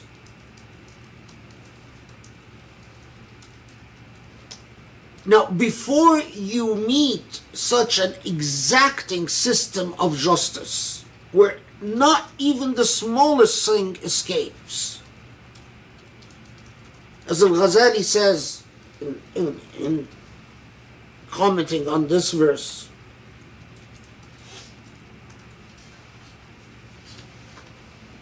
it is if this is what you understand and what you believe, then it becomes something of insanity, or it becomes sheer insanity not to try to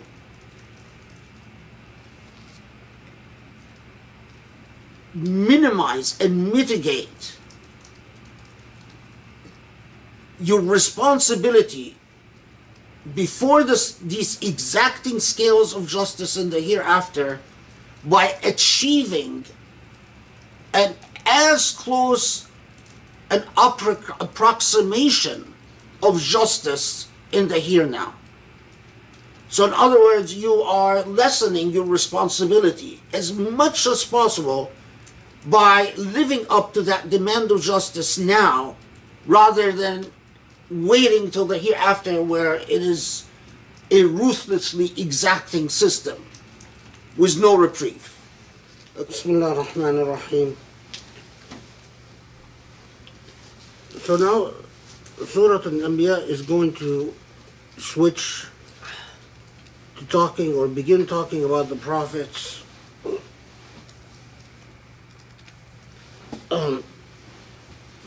And it will address, to some extent or another, the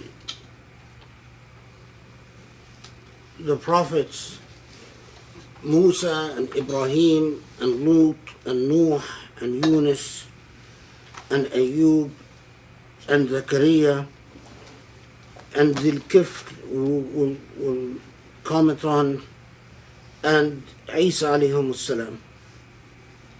But before I jump into this, just a couple of things that I forgot.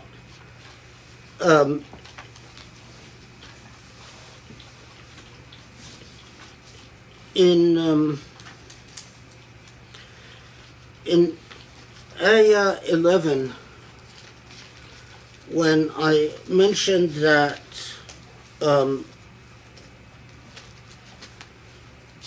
I mentioned that that Allah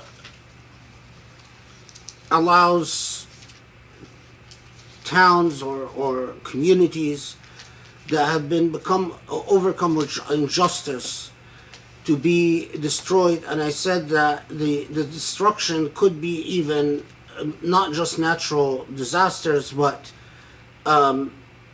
even foreign invasions. What's very interesting is that in the context of this ayah, there is an often reported story, again, about a community in Yemen that was a descendants, or came from the tribe of Humayr, and the community were the cities of Hudur and Qulaba. And the Hudur and Qulaba became corrupt and affluent and rich and corrupt, and eventually, reportedly, they assassinate a prophet whose name was Shu'aib bin Muhdam. not the Shu'aib, the famous Shu'aib, but a less famous Shu'aib, not the famous Arab Shu'aib that was sent to Qawm Salih, but Shu'aib bin Muhdam reportedly existed in these communities in Hudur and Qulaba, and that the way that Allah punishes them, according to the traditional sources, is that Allah inspires the emperor of Persia, Bukhtanasar, to invade the Yemen and to invade this community and to destroy it. And I just thought it's interesting that they often report that the punishment is to inspire a force, not a believing force, not a Muslim force, but to invade, or a less unjust. Or Bukhtanasar actually was reportedly a lawgiver and a just ruler for his time, to invade an unjust polity. So the other thing that I forgot to mention in Ayah 37, where Allah subhanahu wa ta'ala says, خُلِقَ الْإِنسَانُ مِنْ عَجَلٍ. A lot of times this is translated, let's see if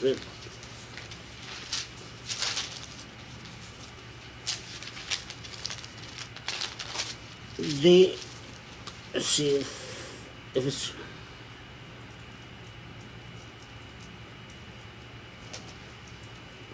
yeah, a lot of times it's translated like in the study Quran. The study Quran says, man was created of haste. Well, the study Quran says man was created of haste, but a lot of translations will even say that man was created hastily or quickly, or that the creation, and of course the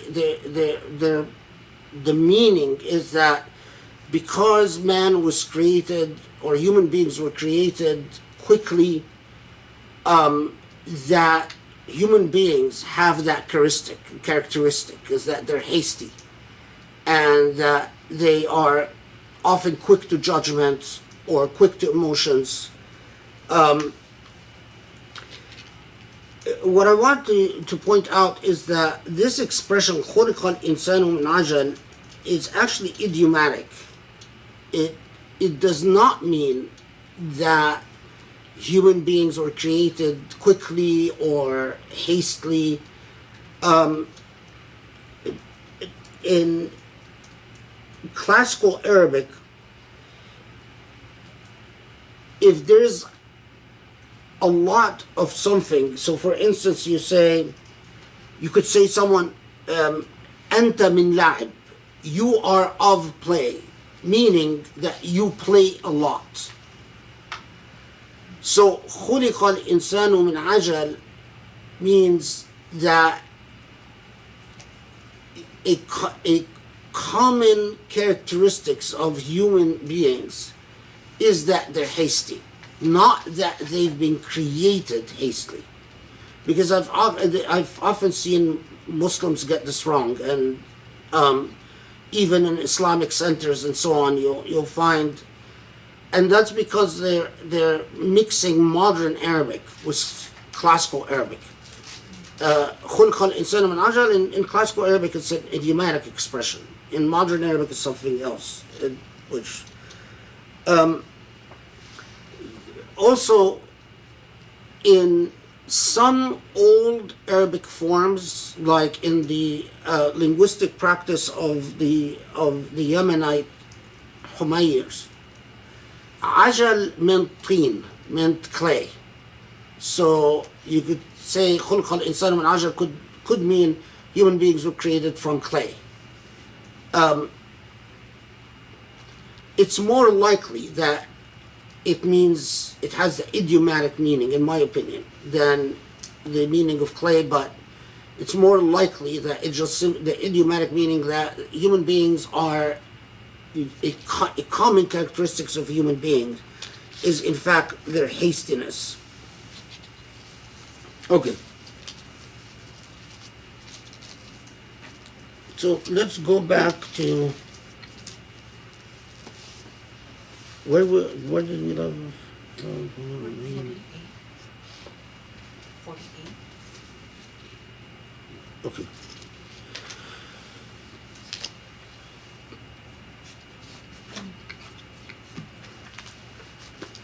So first, we'll start out with a very brief mention of موسى وهارون. ولقد آتينا موسى وهارون الفرقان وضياء وذكرا للمتقين.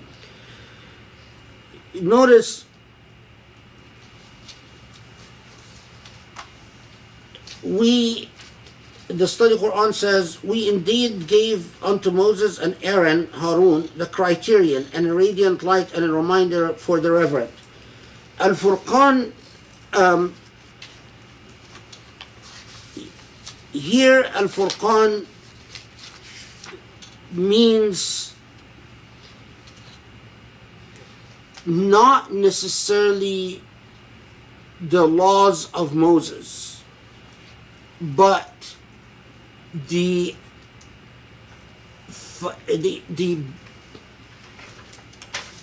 primordial, the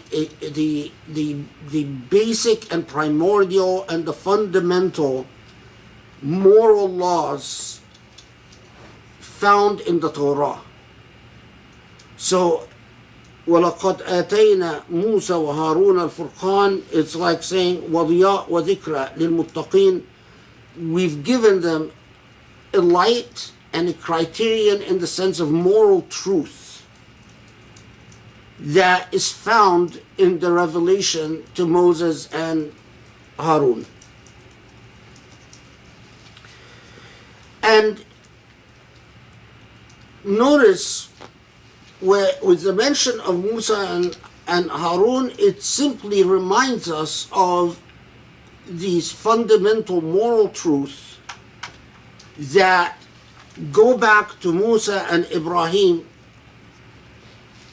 but it doesn't mention any of the stories or any of the, nothing about miracles, nothing about the confrontation with the Pharaoh, with Musa and Harun.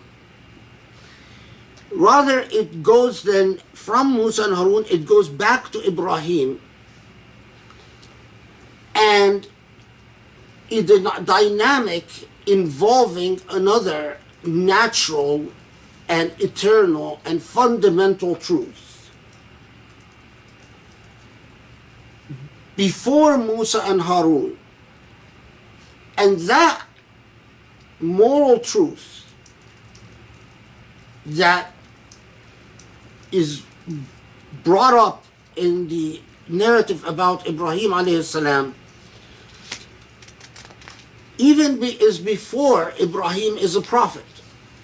He is a youth, he's a young man at this point, as it's clear from the revelation itself.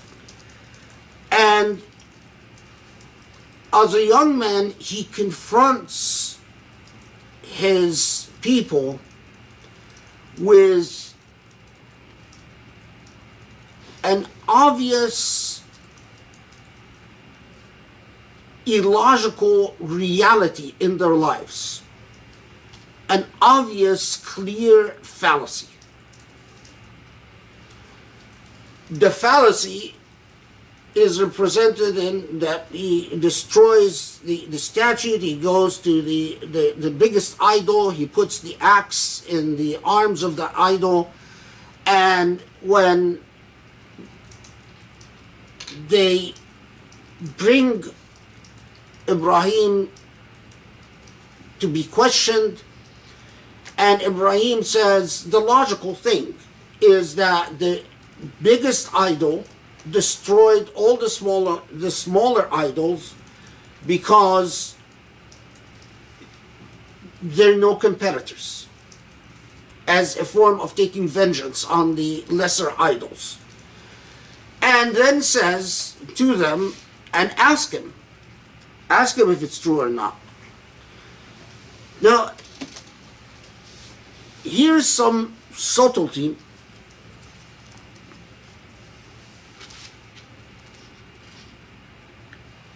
So,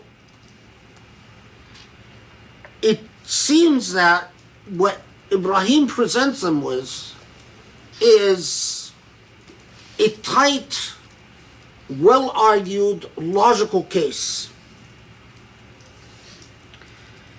فرجعوا, this is 64. فرجعوا إلى أنفسهم فقالوا إنكم أنتم الظالمون. So they actually are first struck by the argument and start rethinking their position. They think, well, maybe Ibrahim didn't do it. According to some commentators, that some say, well, maybe we shouldn't push this case against Ibrahim because it raises some uncomfortable facts. But then, what happens after 64? After they start having second thoughts about accusing Ibrahim. ثم نقصوا على رؤوسهم لقد علمت ما هؤلاء ينطقون. So, but then they had second thoughts to their second thoughts. They changed their mind.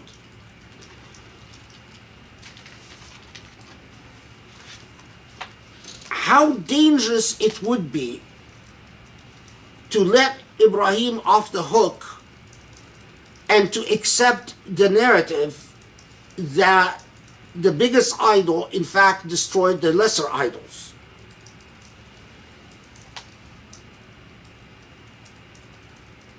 In this is that when you are challenging the old, well-established beliefs in unjust societies by pointing out the clear error in the ways of this society, the clear inequities or the clear illogical points or the clear injustice, what will happen is what Surah Al-Anbiya was warning about from the beginning, is that even if in the short term you have some resonance, even if the elite in the short term says, well, maybe you have a point, let's think about it. What invariably happens is that they go back and worry about their privileges and worry about what the system of life that they've established allows them to enjoy. And because they went back,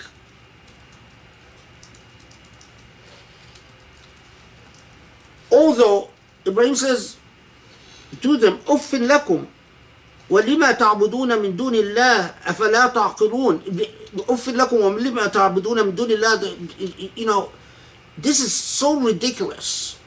That system that you have is so ridiculous. Don't you reason? Don't you think? أَفَلَا تَعْقِلُونَ قَالُوا حَرِّقُوهُ وَانْصُرُوا آلِهَتَكُمْ إِن كُنْتُمْ فَاعِلِينَ. Burn him. Kill him. And as I said before, a lot of the reports say that they go to his father Azar, and the father said, according to some reports, that the mother is not happy about the killing of her son, and Azar is not happy because he had very high hopes for Ibrahim. This is the son that he thought was going to inherit him, but ultimately, to uphold the order, Azar signs off and says, yes, I understand, it is necessary to kill my son. And, depending on, nothing reliable, but some reports say that he was crying and all of that stuff. So anyway, so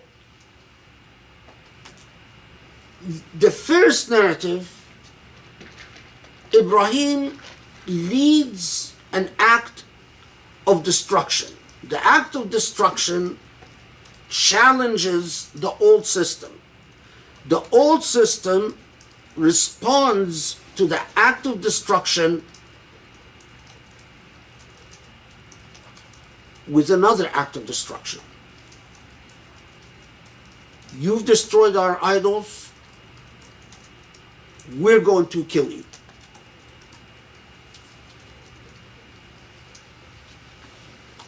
At this point, why doesn't Ibrahim die? Because of divine intervention. It is only the divine intervention that saves Ibrahim. But even when throwing Ibrahim in fire, and according to traditions, they put him in the fire for hours, but he didn't burn. And some traditions say that what seemed to envelop him was like a protective layer, and the fire couldn't reach him. Other traditions say the fire looked like fire, but it was no longer fire. It lost its heat element. Anyway, Allahu Alam. But it is only the divine intervention that saves Ibrahim. So pay attention. Active violence to challenge the beliefs, although the violence made an excellent logical point, ultimately the response was violence. We're going to kill you. It took divine intervention that saved Ibrahim. Now, they saw the miracle of the fire. Did they believe at that point? No, they didn't.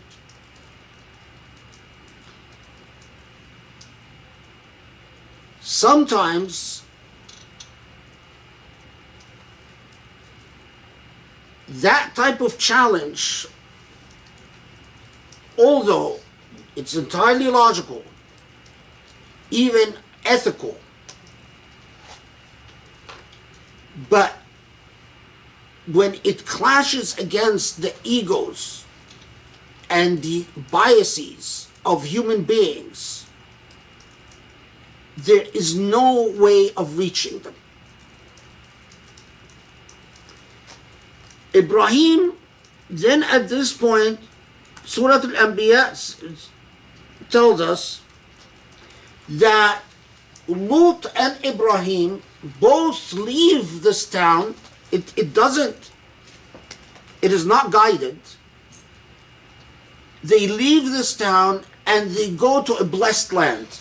Now, the reports say this blessed land, some say it is Sham, most say it's Palestine, some say it's Iraq. Ibrahim moved around a lot.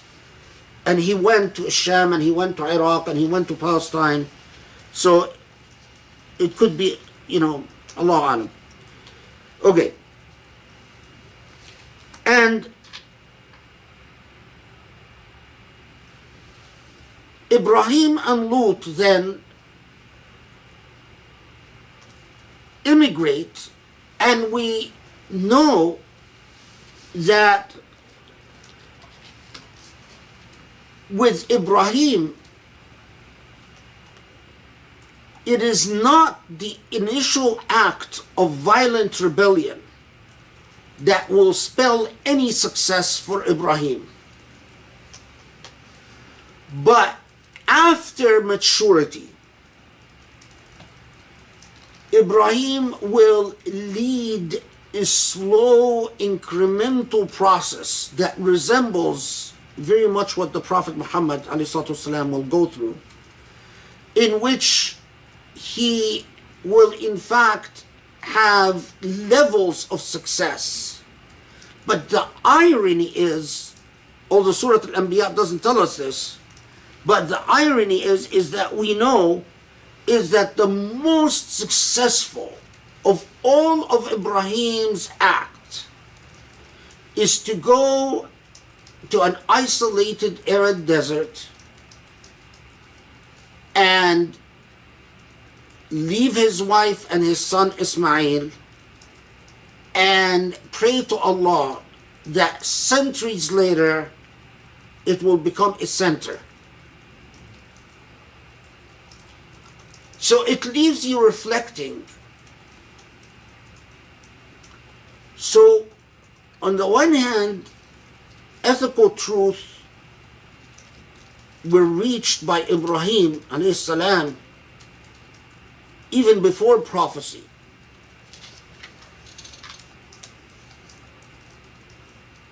But for the act of divine intervention, Ibrahim would have been killed.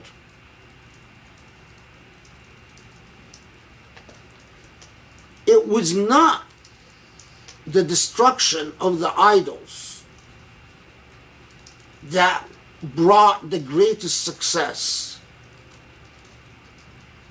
but the migration from unjust lands and the ultimate act of planting a seed in the most unlikely of places and letting go. Okay, hold on to that.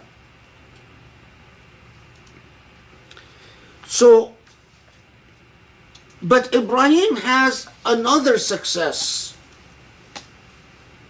which Surah Al-Anbiya points to. وَوَهَبْنَا لَهُ إِسْحَاقَ وَيَعْقُوبَ نَافِلَةً وَكُلًّا جَعَلْنَا صَالِحِينَ وَجَعَلْنَاهُمْ أَئِمَّةً يَهْدُونَ بِأَمْرِنَا وأوحينا إليهم فعل الخيرات وإقام الصلاة وإيتاء الزكاة وكانوا لنا عابدين. And this is 72 and 73. Ishaq and Yaqub. Ishaq, son of Ibrahim, and Yaqub, the second son of Ibrahim, the younger son of Ibrahim, and Yaqub, Jacob, the son of Ishaq. So, we know about Ismail, it's not mentioned in Surah Al-Anbiya, but Ishaq and Yaqub is another success that will not materialize in his lifetime. But then it takes us to Lut.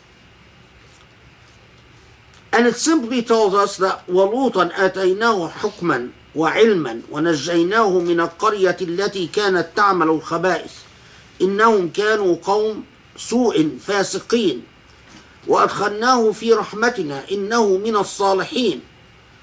So, as to Lut, it tells us with Lut, we saved them from the village that the corrupt, foul village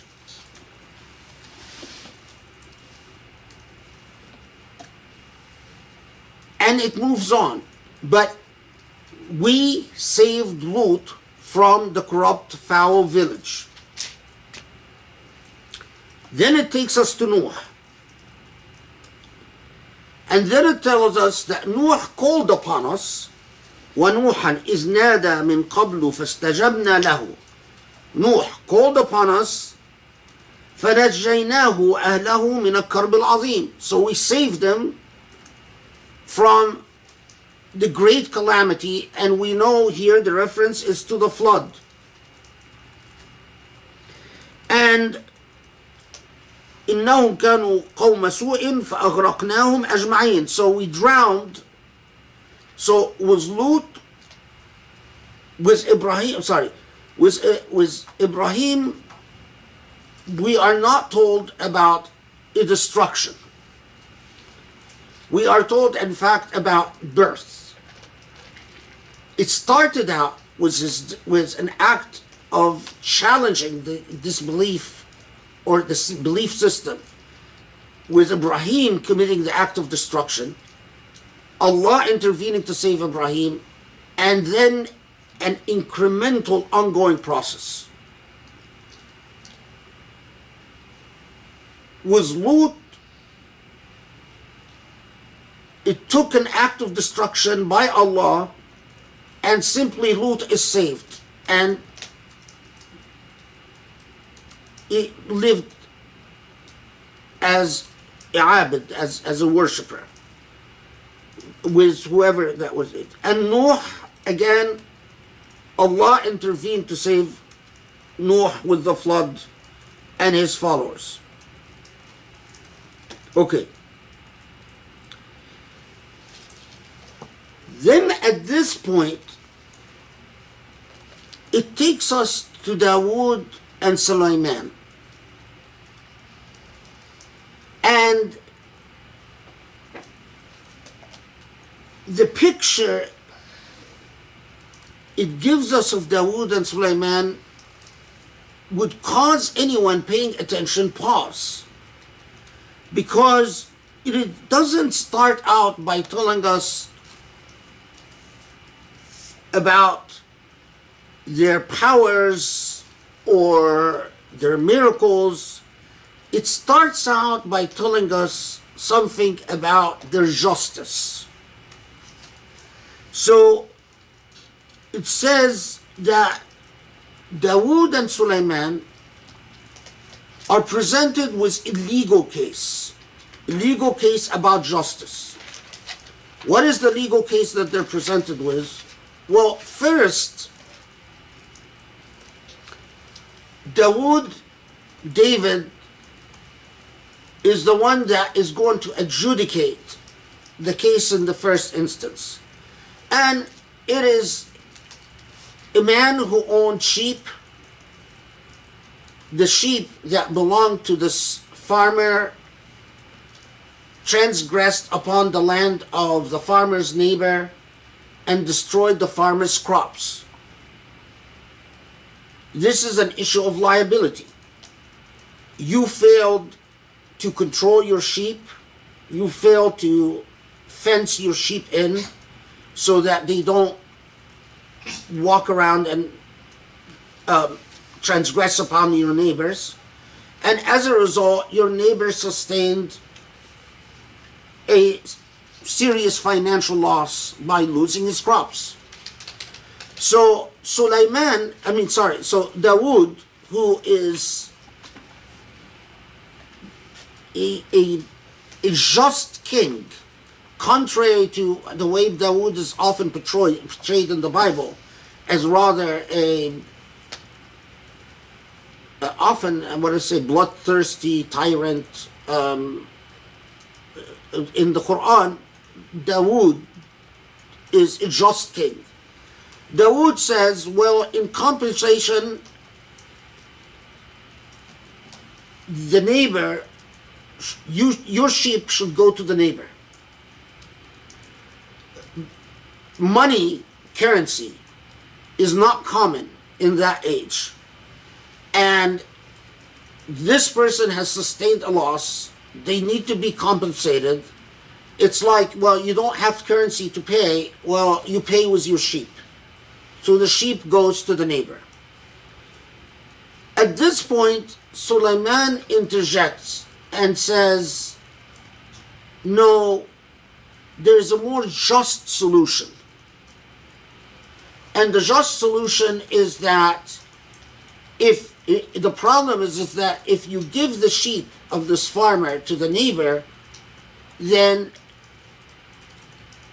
that farmer will be sheepless. He lost his stock. And that, in turn, will be a very serious loss to that farmer. A better solution is to achieve justice without destroying the fortunes of either party. So what we're going to do is that instead of giving the sheep to the aggrieved party, you're going to simply have the aggrieved party borrow the sheep. So the farmer who caused the damage will be responsible for fixing the damage, i.e. planting new crop. In the meanwhile, the farmer who sustained the damage will have the right to shears the sheep, in other words, to sell the wool, and to, if there's goat milk, they're going to use the goat milk, and this way both parties will survive this crisis.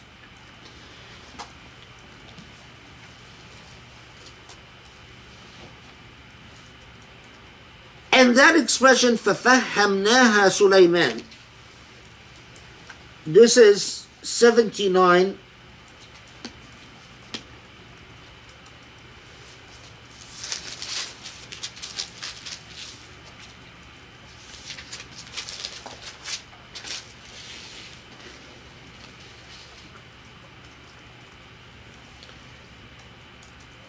فَفَهَّمْنَاهَا Sulaiman, study Quran says, we made Solomon to understand it. Very literal. That فَفَهَّمْنَاهَا Sulaiman, in this context, that we've inspired a particular or a superior understanding of how to achieve justice to Sulaiman. But وَكُلًّا آتَيْنَا حُكْمًا وَعِلْمًا, but to both of them we've given them knowledge and wisdom. So you reflect upon this and you say, wow, okay, so there is justice, but there's superior justice. There's justice that where you achieve compensation without regard to the consequences of all the parties concerned. But there is justice where you must worry about the consequences upon all the parties concerned. And why tell us about this after the brief mention of Musa, the story of Ibrahim and the idols, and the brief mention of Lut, and the brief mention of Noah? Then you notice that after telling this story,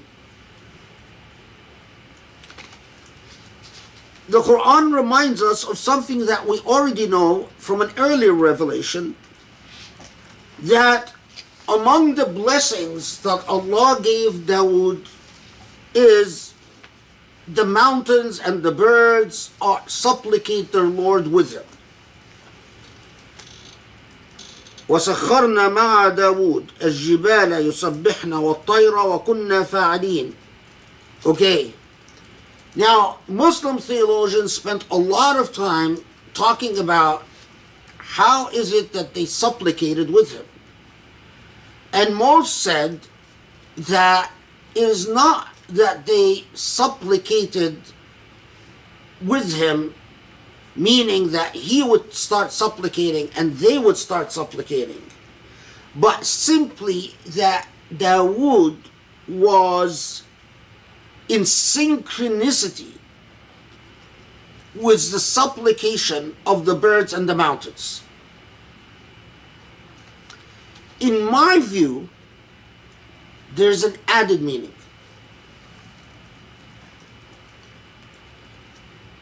And I rely on this on pre-Islamic poetry.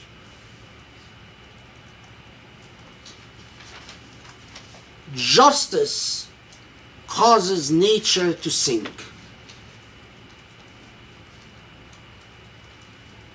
It is the ability of Dawood to achieve superior justice that literally makes the cosmos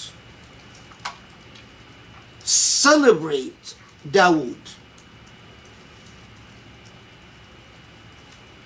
It is, put it differently, but only by being in complete synchronicity with the environment will you achieve that level of justice.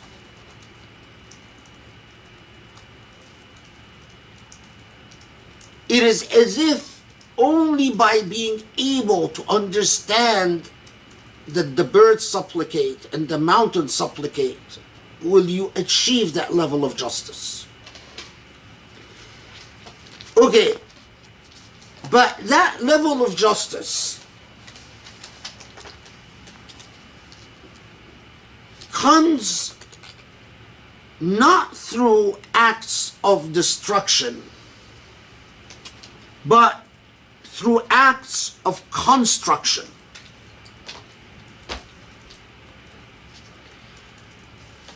So Dawood invents something. They say in a lot of the sources that what he invents are chainmails or the protective gear or shields that you use in warfare. Others say that he invents various ways that human beings protect themselves from the elements. But clearly, Dawood achieves technological advancements. And it is an error to simply think that it is not an act of miracle for Dawood to achieve technological advancements. All technological advancements are an inspiration from God. All technological advancements are an inspiration from God to those who deserve it. Those who care about advancing human sciences, Allah will respond in kind.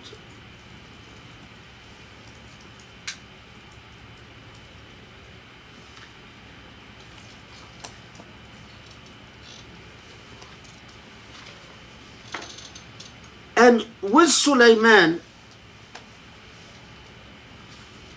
we are reminded that Sulaiman, who strives again in the path of justice, who is a higher form of justice, or more intricate form of justice, we are told a complete mastery of natural elements, so that Allah facilitates the wind under Sulaiman's command, and even demons, ash-shayateen.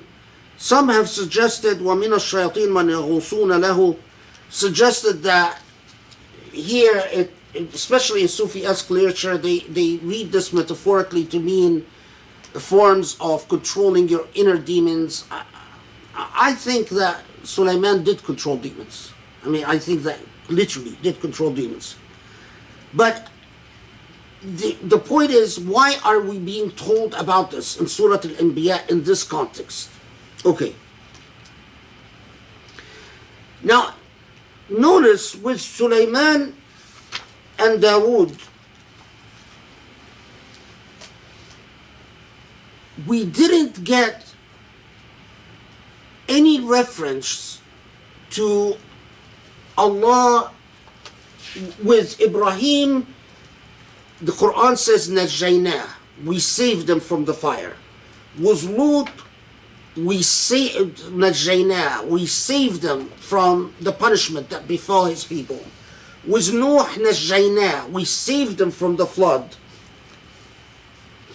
And then it comes to Sulaiman and Dawood, and there is no Najjaynah. There's no reference to save them from anything. From Ibrahim to Sulaiman and Dawood, it took a long time. From Musa to Sulaiman and Dawood, it took a long time.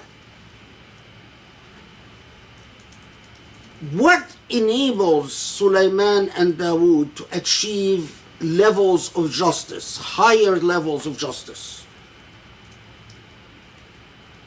Power.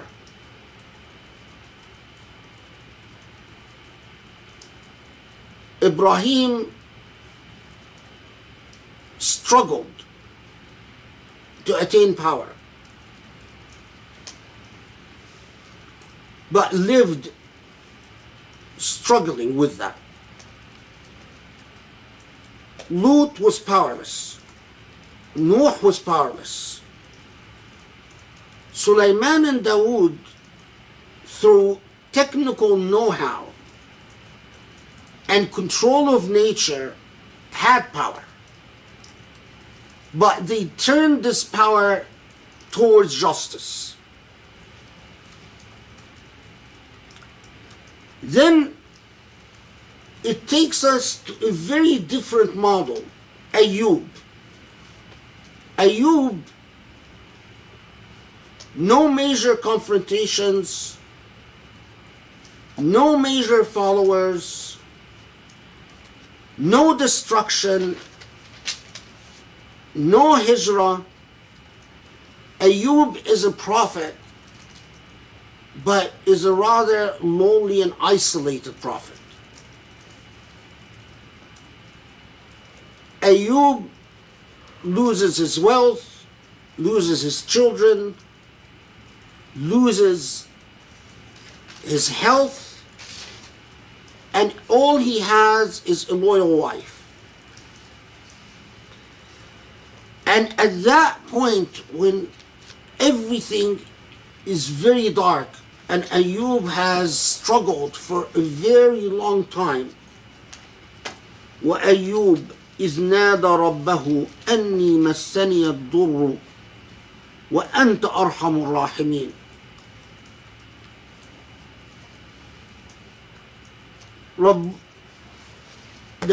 Ayub turns to Allah and says, I am suffering, and you are the most merciful.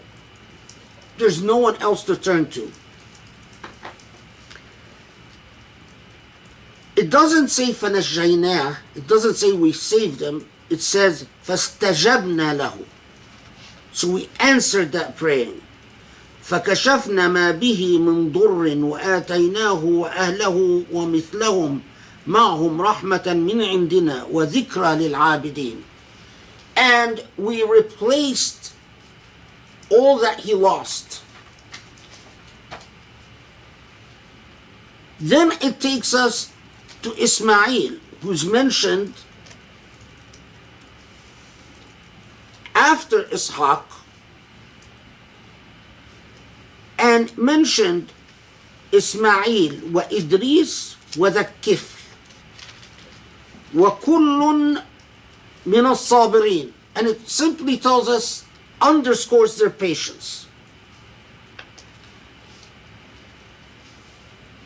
Okay, so Ismail, we know who Ismail is. Idris,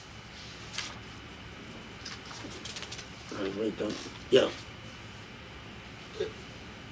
He is Akhnukh bin Nuh,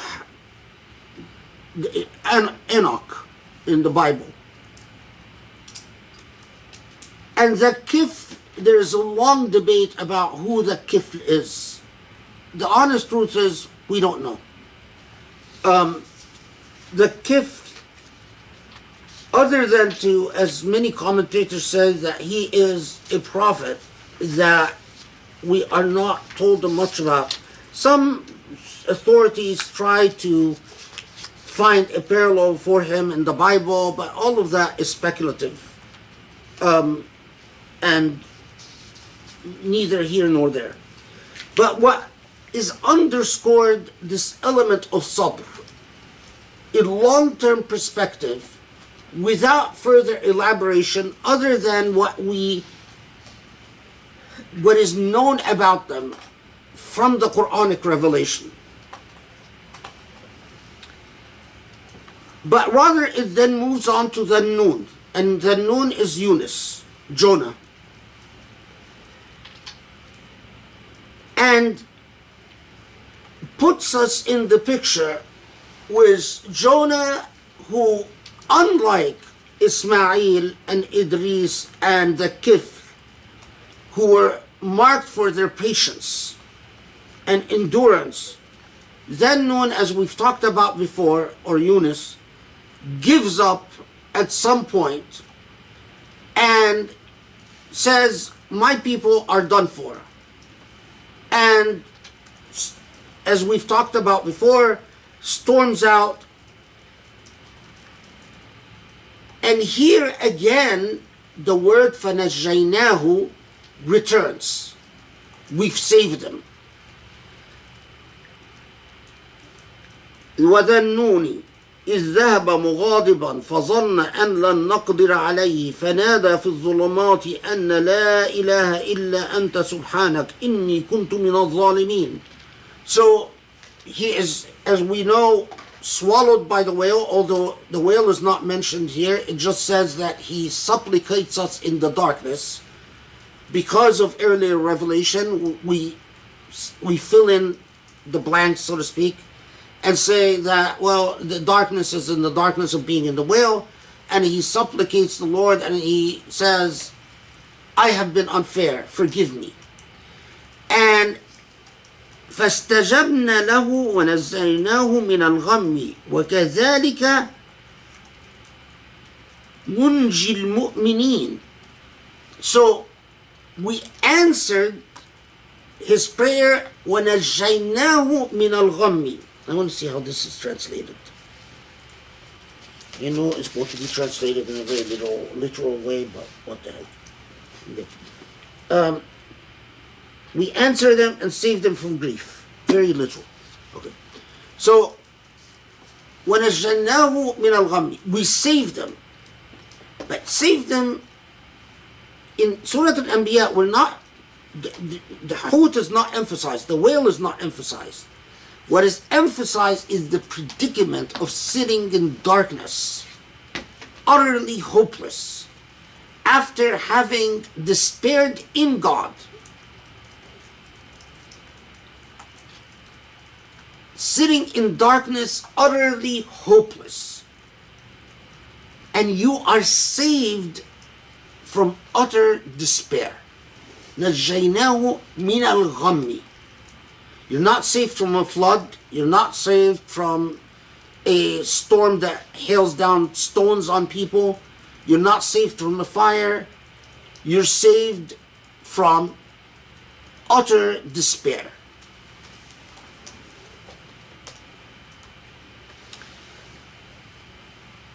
Then it moves on to Zechariah.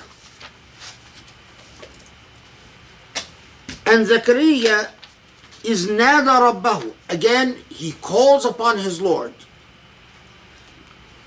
And calls upon his Lord saying, I am without progeny. فَاسْتَجَبْنَا لَهُ.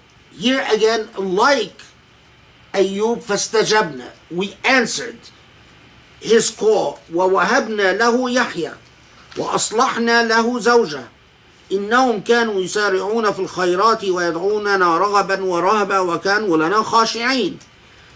We answered his call with his son John. We know that John, the fate of John is that he will be executed. Hold on to that. Just we'll come back to it. Then I forgot. Note was the noon, was job. It said when Allah says, "فَنَجَّيْنَاهُ مِنَ الْغَمِّ." We answered, we saved them from despair. وَكَذَلِكَ نُنْجِي الْمُؤْمِنِينَ. And this is how we save believers. Okay. Then with Isa alayhi salam,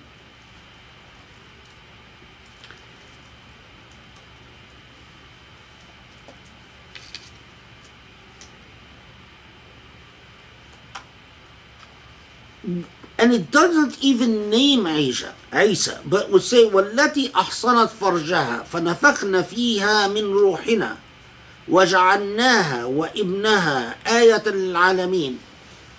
This woman, doesn't say Maryam, of the miraculous birth, and we blessed Isa. Okay, so let's go back and think about our prophets. Oh, before we do that, in 92, إن هذه أمتكم أمة واحدة وأنا ربكم فاعبدون. Then it underscores that all of these prophets are but of you and you are of them. You are a single ummah. And I am your Lord. So there couldn't be a more direct way of emphasizing that everything that they've gone through, as said in Surah Al-Anbiya, is relevant for us. So Ibrahim alayhi salam starts with challenging the idols and destroying the idols, and it requires a divine intervention, and it's a fantastical intervention to save Ibrahim. But after Ibrahim, we get another intervention with Lut. نجينا Ibrahim ونجينا Lut. We've saved Lut. ونجينا Nuh. We've saved Nuh. Miraculous, miraculous, miraculous. Then justice that took a long time to achieve, but required mastery of nature, and fairness and equity with nature.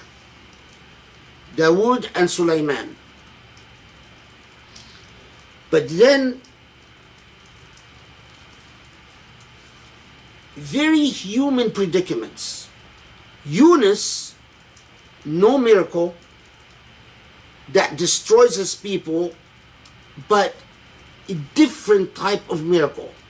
In Surah Al-Anbiya, we're told the miracle is we've saved Yunus from his own psychology, despair, and further despair in absolute darkness. وَكَذَلِكَ نُنْجِي الْمُؤْمِنِينَ. And it's as if to underscore, the story of Yunus is not about Yunus, it's about you guys. That type of miracle is open to you. Allah saving you from despair. Remember, again, no mention of the whale, the Hut, here in Surah Al-Anbiya.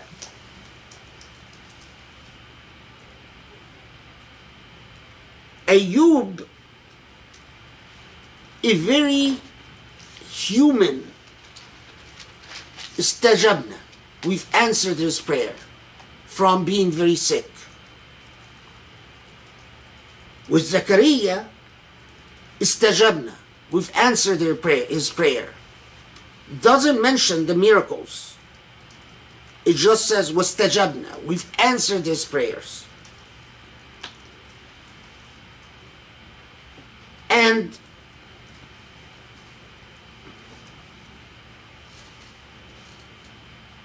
so you notice in the narrative of the prophets, you go from the miraculous to a de-emphasis of miracles, or a reduced emphasis of miracles. It is as if telling Muslims, don't expect the type of miracles that were bestowed upon Ibrahim and upon Lut and Nuh. The the evolutionary steps are towards human self-reliance. What you can expect is from najayna to najayna min al-gham, yeah, Allah could save you from despair, and istajabna, and Allah could answer your prayers.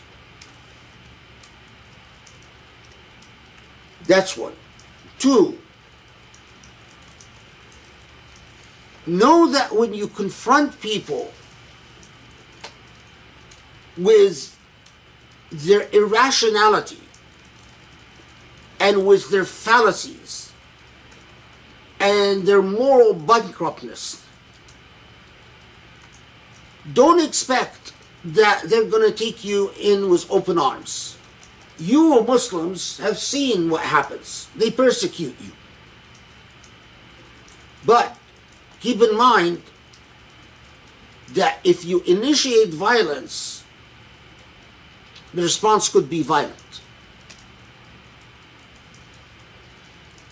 And while with Ibrahim, Allah saved them from the burning fire through a miracle, this is not what you can rely on. If Allah helps you, this is because of Allah's blessings upon you. That is not something you're entitled to. Don't simply expect it. Think thoroughly and fully. Your ultimate objective is at the level of public leadership. If you can't achieve the justice of Sulaiman in synchronicity with nature, then at a minimum, you achieve the justice of Dawood. But in both cases, equity is meaningless unless it incorporates a full understanding of nature and creation. There is no such thing as I'm going to be just, but without understanding creation and the demands of creation, because that's khalqullah, that's God's, it's not yours. Including not just the birds and the mountains, but bodies, psychology, physiology, all the things that Allah created. You can't ignore it. At the individual level, the way that I intervene could be in the same way that I intervene with Ayub, that I intervene with Yunus, that najaynaka min al-gham, I could save you from despair. I could answer your prayer. I could even answer a prayer for a progeny. Like, notice the miracles are de-emphasized when it comes to here in Surah Al-Anbiya in particular. But then, and the patience that you need is the long-term view of Ismail and of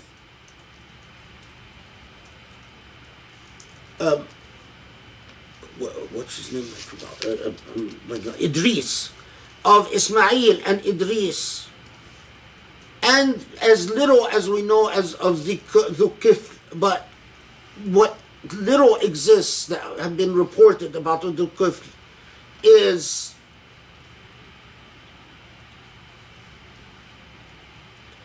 how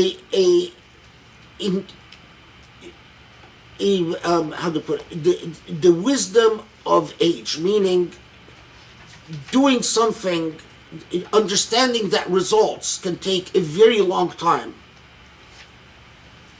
Okay.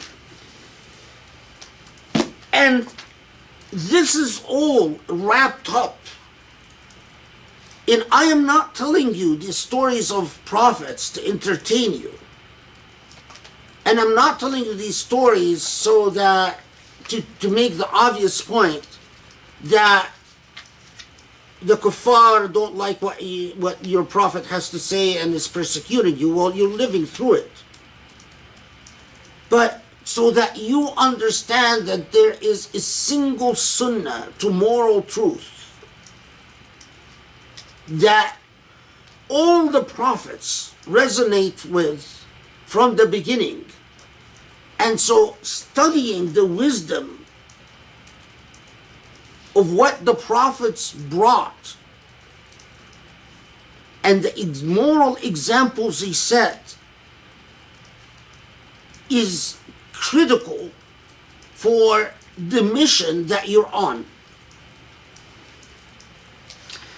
فمن يعمل من الصالحات وهو مؤمن فلا كفران لسعيه وإن له كاتبون. A fundamental principle: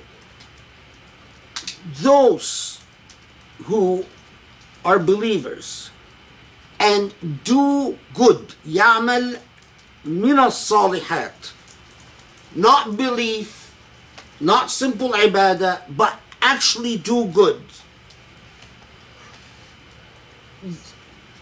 The law of where Allah defeats falsehood with goodness is that will not be ignored or forgotten.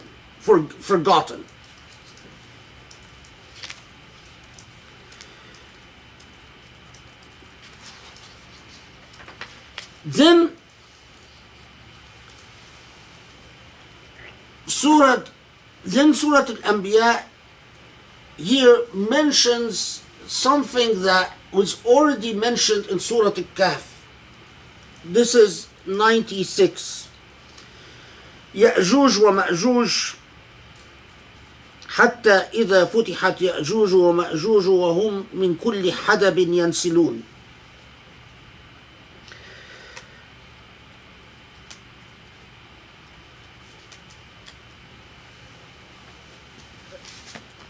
Now, I'm going to defer talking in more detail about Ya'juj and Ma'juj until Surah Al-Kahf. Translated in the study Quran as Gog and Magog are unleashed and they rush down from every hill. But I'll say this. Part of what you find in the Islamic tradition about Ya'juj and Ma'juj is confused with the biblical tradition, because Ya'juj and Ma'juj, or Gog and Magog, are in the biblical tradition, and they're supposed to be things that in the biblical tradition it's a part of the apocalyptic narrative that takes place at the final time. But in the Quran, there is Surah Al-Kahf and Surah Al-Anbiya. And in Surah Al-Anbiya, we'll leave Surah Al-Kahf now. But in Surah Al-Anbiya, it simply says, Ya'juj wa Ma'juj will be unleashed. And the connotation is that it will be close to at the end. In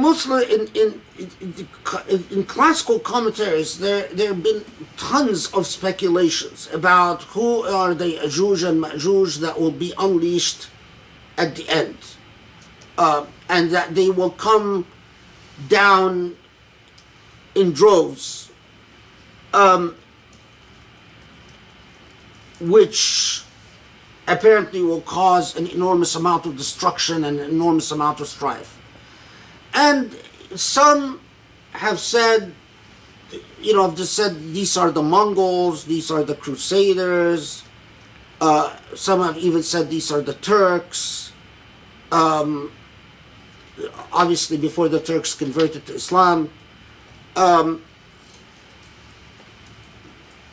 And some in the modern age said these are going to be the forces of China invading Muslim lands, causing enormous amount of destruction towards the end of times. Some of the more fantastical suggestions, or interesting maybe suggestions, some said that these are viruses that will sweep through humanity, and that Ya'juj and Ma'juj are not human tribes. There's a whole debate in the Islamic tradition whether the Ya'juj and Ma'juj are human or not human, whether they're some fellow that I've read in the modern age said that they're even aliens that are going to come from the heavens and invade.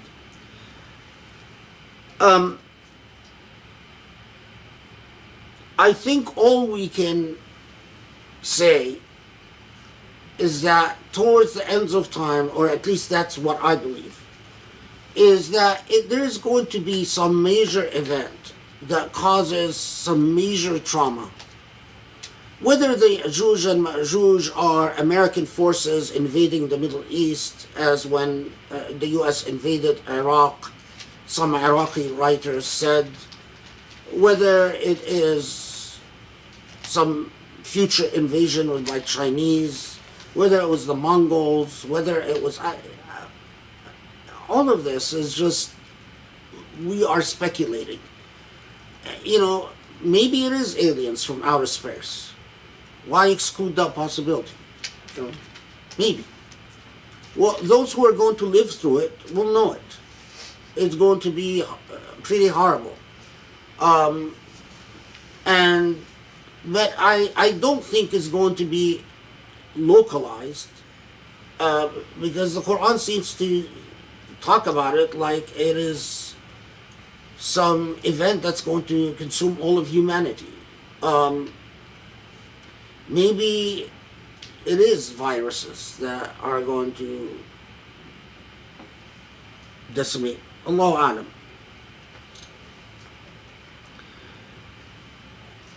Okay.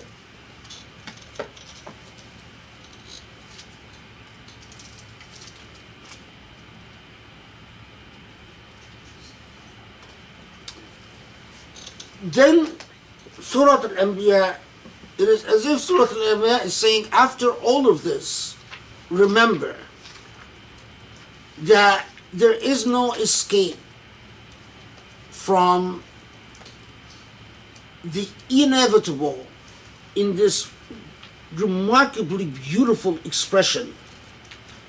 يوم نطوي السماء كطي السجل للكتب كما بدأنا أول خلق نعيده وعدا علينا إنا كنا فاعلين. This is 104. That the day we take entire creation and roll it up, just like rolling up a parchment. It is as if, okay, after all said and done, Ya'juj and Ma'juj and whatnot, and now comes the time where everything is just simply closed up. This entire reality in which you've dwelt is time for, what is that movie called? The Matrix?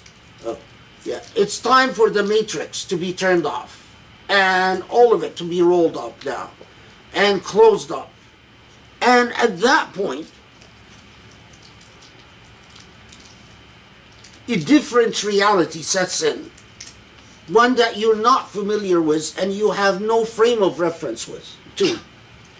وَلَقَدْ كَتَبْنَا فِي الزَّبُورِ مِنْ بَعْدِ الذِّكْرِ أَنَّ الْأَرْضَ يرثها عبادي الصالحون إن في هذا لبلاغا لقوم عابدين وما أرسلناك إلا رحمة للعالمين.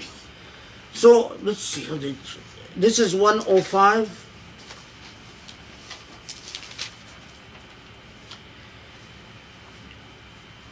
And we've written in the study Quran, it says we've written in the Psalms after the reminder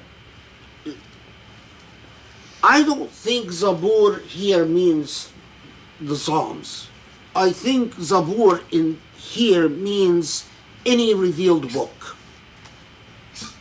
It is like saying we've written in the revealed book, or in all the revealed book, every time that Allah has reminded you, or every time that Allah has sent a reminder that it is the righteous that will inherit the earth. Now, this has caused or has raised enormous amounts or substantial amounts of theological debates about how could it be that the righteous will inherit the earth. Is it saying that eventually, at the end of times comes, there will be a Messiah, and it is the righteous that will inherit the earth after a Messiah? But if you don't believe in the Messiah, that there will be a coming Messiah,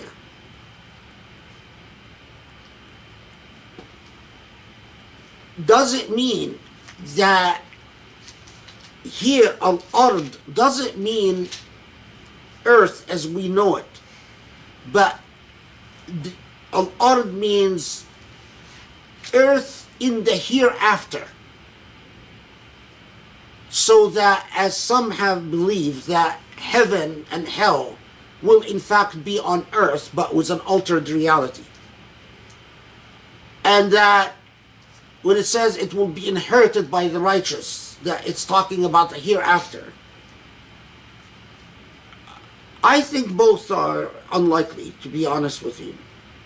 And I think the meaning is precisely like the meaning that we vanquish falsehood, or it bolsters and adds to, or it supports the meaning we vanquish falsehood with truth.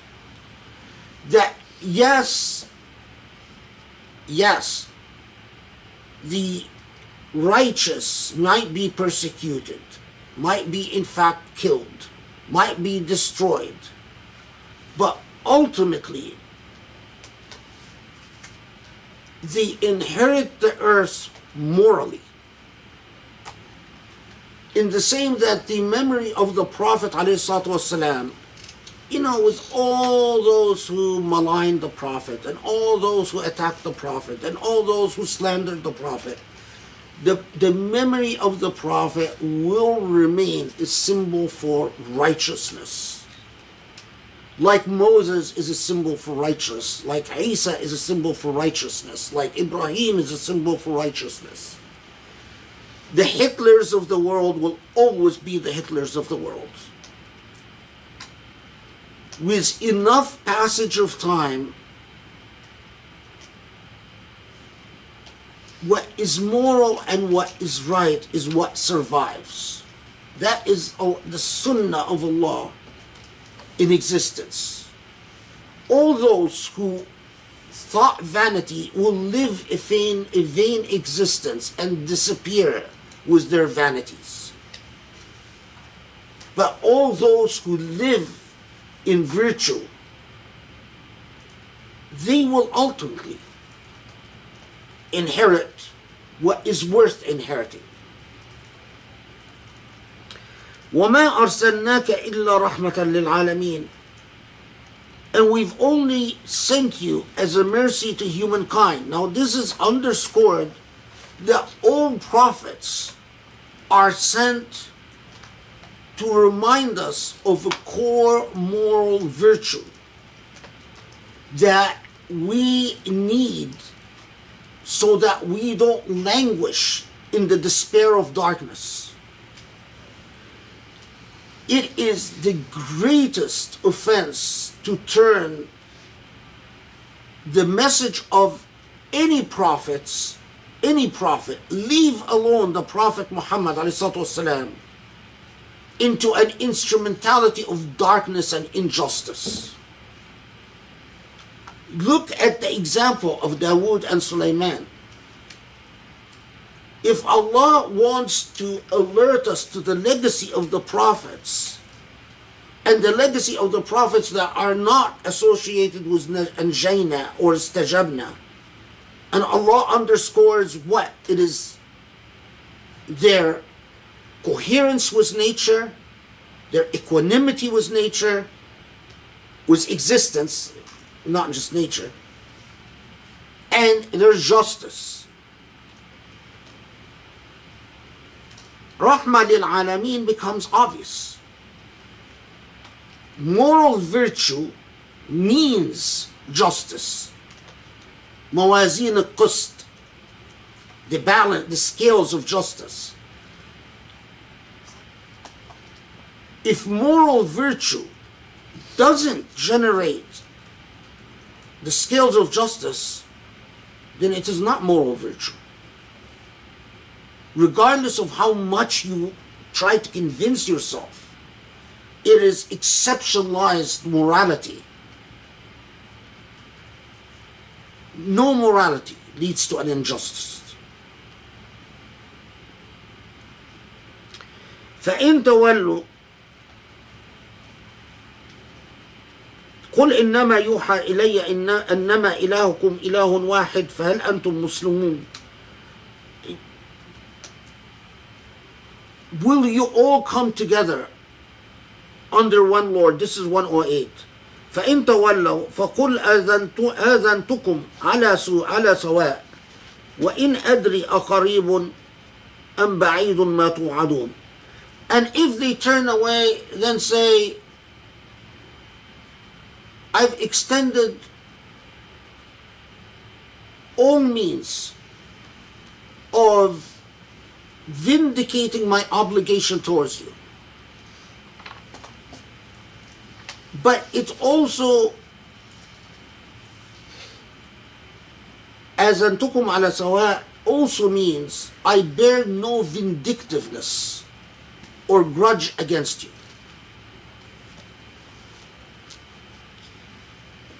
And I don't know whether what you are promised is close or far. I am but a human being.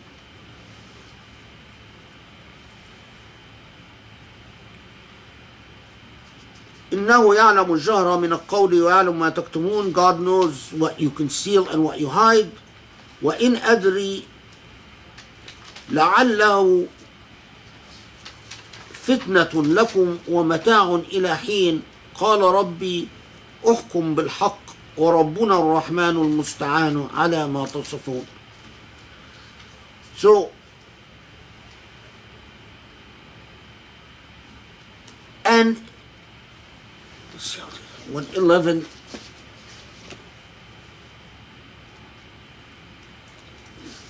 So, and I don't know ultimately.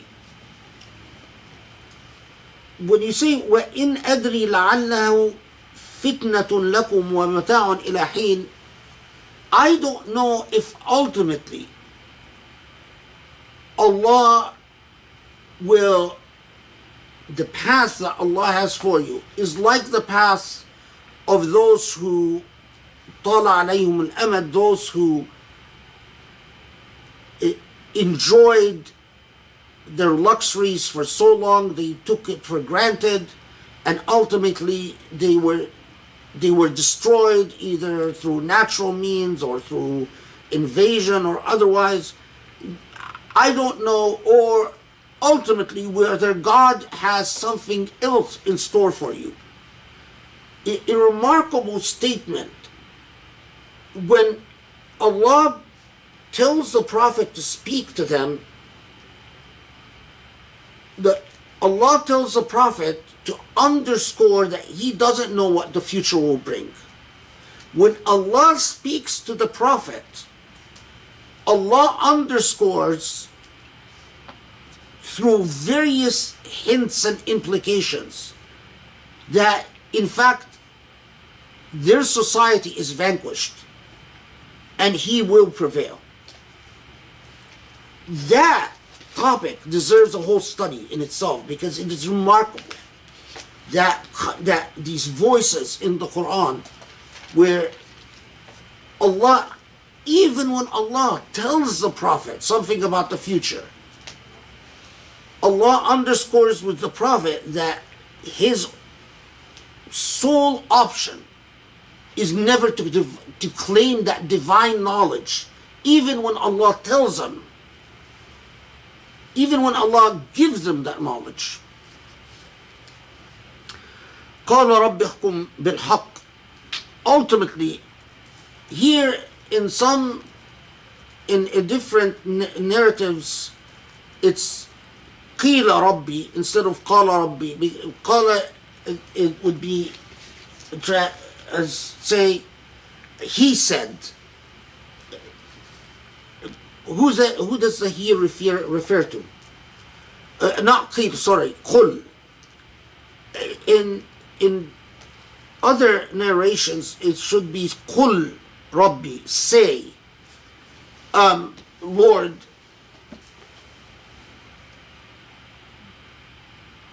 Ultimately, if the he, well, I don't want to get into the subtleties of, but the position that you have as parting words is to say, may the truth prevail. And with all the suffering and all the persecution, I turn my affairs to Allah. Allahu musta'anu ala ma tasifun. I turn my affairs to Allah as to all what you've done towards me.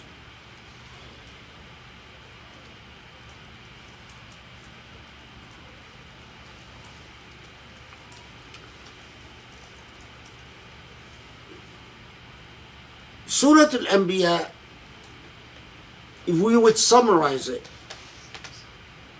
or at least the core things in it, because it's a very layered surah, and it has that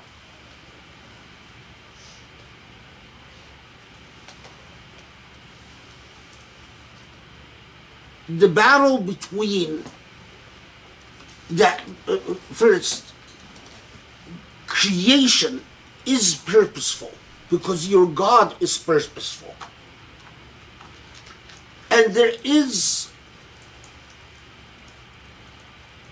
a moral, virtuous life that in sharp contrast with the life of pure materialism and consumerism. A life in which there is no absolute Lord and definer of right from wrong.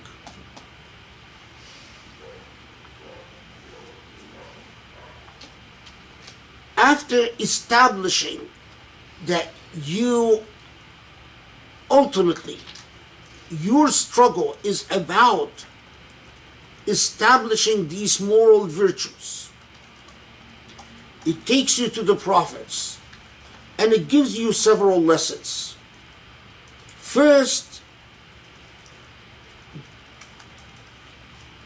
do not rely on miraculous interventions from Allah. They're not an entitlement.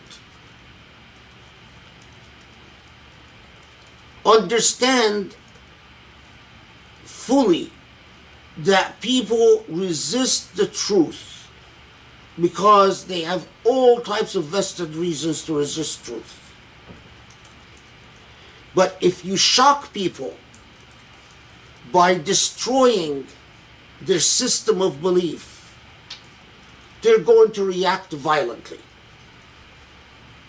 You better be prepared for that and consider it very carefully.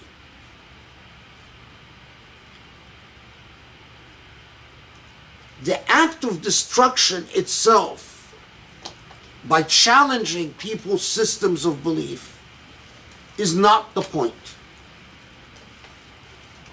Is not the point. The point is to replace what is wrong with what is good. The point is that the batil has to be replaced with al-haq. So the point, in a word, is not to destroy the idols, just to destroy the idols. But the point ultimately is to establish the scales of justice. In my view, if you don't know, if it's not clear in your mind how you are going to go about establishing the scales of justice or taking concrete steps towards establishing the scales of justice, then destruction is never a cause in its own, in and of its very self. It is easy to destroy. It's much harder to build something. Any idiot can point out to illogical inconsistencies, to develop a critique. Any idiot can tear down things. It's much harder to actually offer something instead.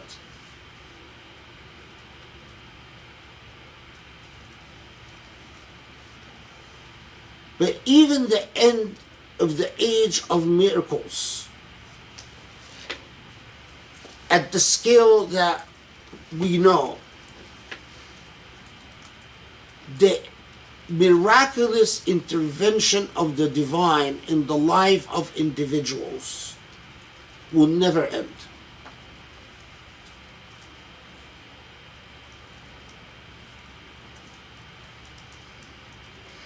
And the core of morality and virtue is one, as your God is one. And an ummah united in morality and virtue is one.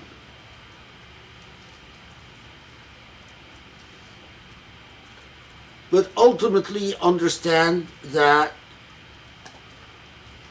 if they turn away, they turn away. And that's Surah Anbiya. Alhamdulillah Rabbil Alameen. All right. Bismillahirrahmanirrahim.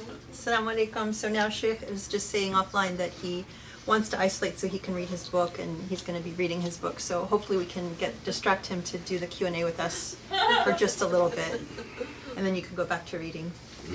So I was also going to give a shout out to, I know we love some of the people. Thank you for staying with us. This has been an incredible halaqah. I mean, already we're at 10:42, so it's pretty late. And thank you for, well, Joe's the last UK holdout. It's 5 hours ahead, so may Allah bless you. And for everyone, even, I know there are several people in the UK that left, and so may God bless all of you everywhere, wherever you are. So anyway, this, there's so much to cover. Alhamdulillah that you were able to finish it in one session, but I know that we have a lot of people with questions, and I don't know if we should just kind of stick to our 45-minute rule question and answer. But let me start by asking you, what was the dhikr for the chapter? That book, not that one. Here, let's just set that aside for a second. Okay, you can have it back. The dhikr for... Go on. I'll find it. Well, I just wanted to make a comment that it struck me. I mean, there's so many different things that I would love to be able to have us spend time on. But the thing that really struck me is, I'm like reading some of your other like stuff right now, and there was a period where you really focused on the idea of love, and it struck me in these stories in this surah that so much of what we're learning about God, it's really an expression of love. I mean, we talk about mercy, we talk about compassion, all these sorts of things. But if you think about like how so many Muslims in our modern time think of God in terms of fear, right? And when you hear these stories about how these prophets turned to God in utter despair or, you know, depression and happiness, and God relieved them out of love, and everything that is, the act of creation, and even like calling on us to be mindful of the environment. It's really telling us, how to develop in love and love God's creation, and, build on that love. And so it's so, the thing that I came across that you wrote earlier was just about how love has not, like Christianity sort of took the idea of love as like Christianity is the religion of love, but for so long Islam was about the religion of love, and that everything that emerged was from God's love. And so I felt like this surah really underscored that so much as well. And actually, are you still looking? Or No, go ahead. and then just one question, which actually someone else raised as well, is it's interesting when we go through all of the prophets, we didn't talk about Jesus and Mary and what that role was in all of that. I don't know if that was intentional or if Well, and the Surah Al-Anbiya itself doesn't say much about Jesus and Mary, other than, and I think the reason that they're mentioned in Surah Al-Anbiya, because none of the miracles are emphasized, and except the miraculous conception itself, but it's not the type of, it's not of the same nature. But nothing about the crucifixion, nothing about any of the other miracles. But Jesus is a really interesting example, because he is sent to the Israelites, and he is sent to the Israelites as a reformer, in the sense that to challenge a lot of the inequities and a lot of the injustices, and all the parables of Jesus. That's precisely what they focus on, is the corruption that has set in with the religious elite and the servers of the temple, and challenging a lot of the injustices that have crept into the practices of Jews at the time.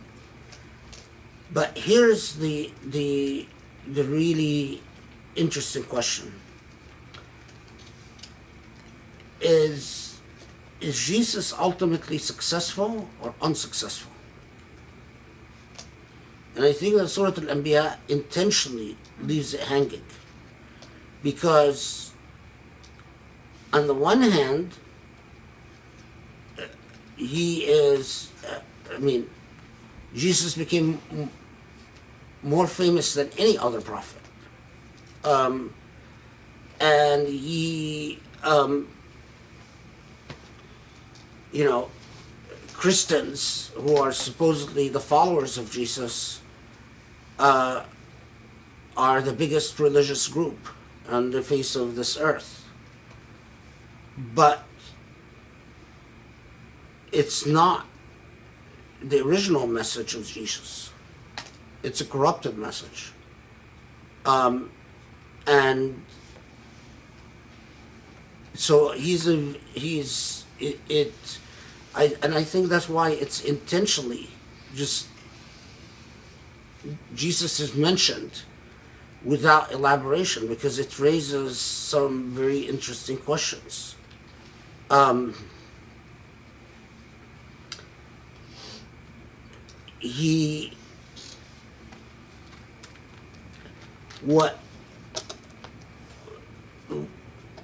There are a set of events after Jesus where many of the inequities that were committed by the rabbinic class in Jewish society and which resulted in a whole series of reformers, not just John the Baptist and Jesus, but there were a number of reformers, many of them far less famous, and all of them are executed. All of them are dealt with violently. Now, on the other one hand, the rabbinic class pays a very, very heavy price for that, because their inequities ultimately lead their corrupt marriage with the power of Rome ultimately leads to the destruction of the Second Temple and to a horrible persecution. So the rabbinic class loses many of their privileges. But on the other hand, it's not the type of reform Jesus wanted. So it is, yeah, that's, now there is an ethical core that is ultimately the legacy of the entire package of Mary and Jesus that has an ethical core that persisted, and but at the same time,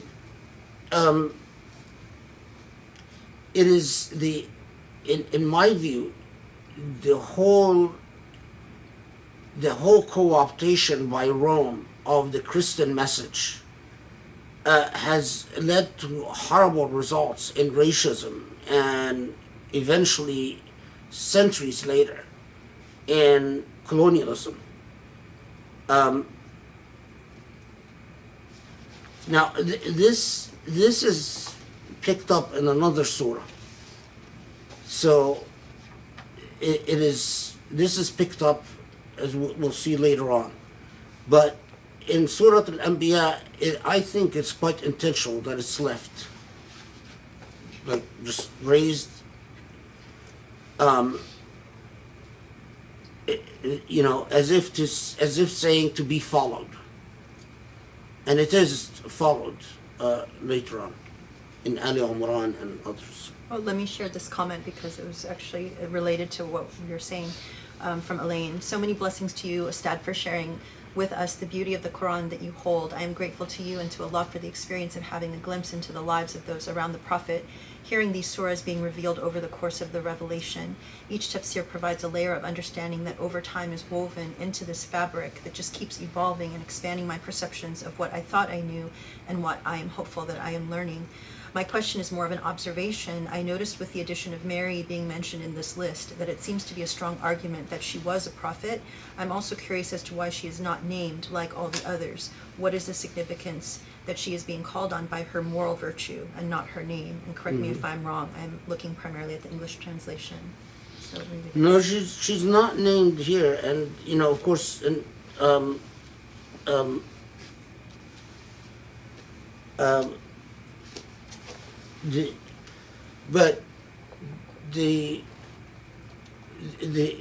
think I've talked about this before. I think it was in Surah Maryam that there is a debate in the Islamic tradition as to whether Mary was a prophet, and the majority said she's not, but a minority view is that she is. And I think in my opinion, she most certainly was, because for many different reasons. And I don't believe she was the only female prophet in Islam either. But she's the most prominent female prophet. Because the majority view doesn't seem to rest on anything other than just simply saying that, well, the prophecy requires physical rigor, and it's a type of physical rigor that is not appropriate for women, or that women can't perform, and that prophecy means confronting men and then handling persecution and insults and beatings and things like that, and that's not fitting for women. But that's not proof. That's sort of effectively some type of argument based on habit and custom. And patriarchy. Women go through that Yeah. every day to this very day. Yeah. So, anyway, sorry, dhikr. Can you tell us what the dhikr is for the surah? Yeah, it's the what surah, what number is it? It's 18, Okay. which is the core, in my view, the core ayah of the entire surah. Okay, thank you. Sharif, did you want to get us started? بل نقذف بالحق على الباطل.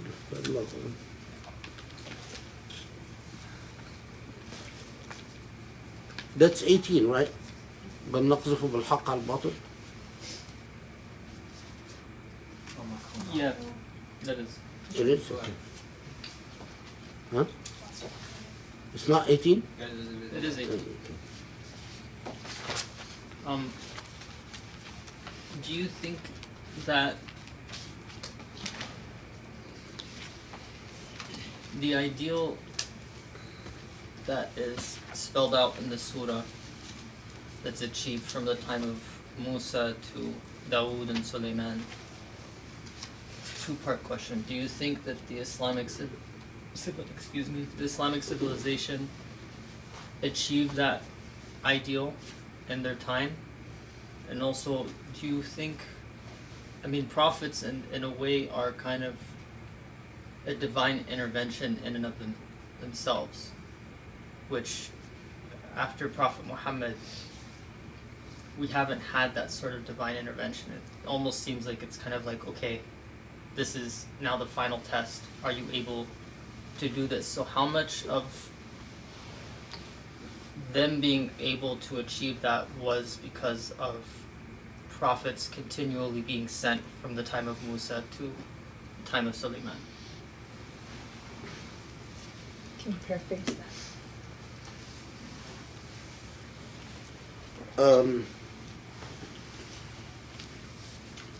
Well, the question really is to what extent is the justice that we see with the prophets Dawood and Sulaiman is itself a result of divine intervention, and whether the Islamic civilization achieved that type of justice.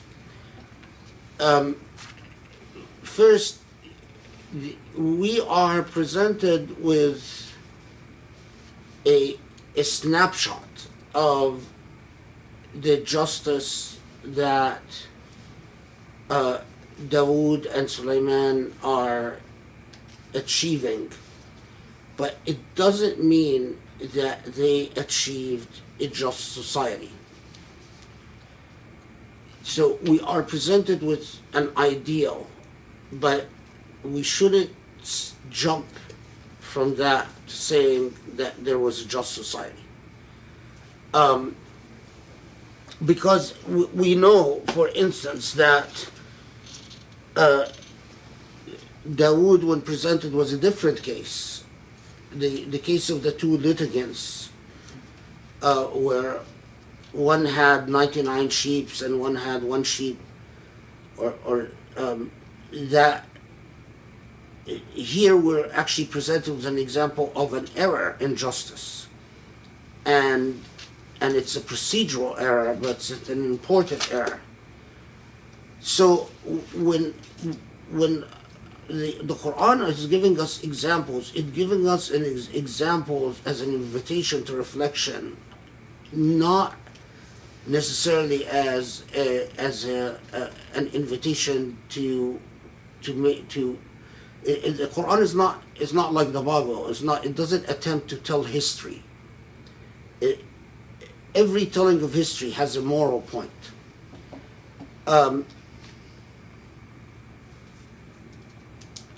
So to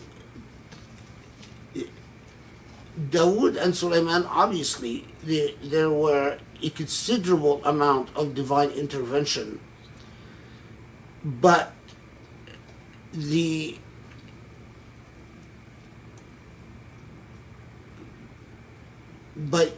that doesn't prevent us from understanding certain the moral takeaway is, for instance, that the fact that Sulaiman, when he offered invited the Queen of Sheba or Balqis to the faith, she responded because of both the technological advancement that he achieved when he wowed her with the floor that looked as if it was water, and because of his military might, his power. That truth needs to be supported with might. The fact is that human beings will often not give truth a chance unless they can respect it.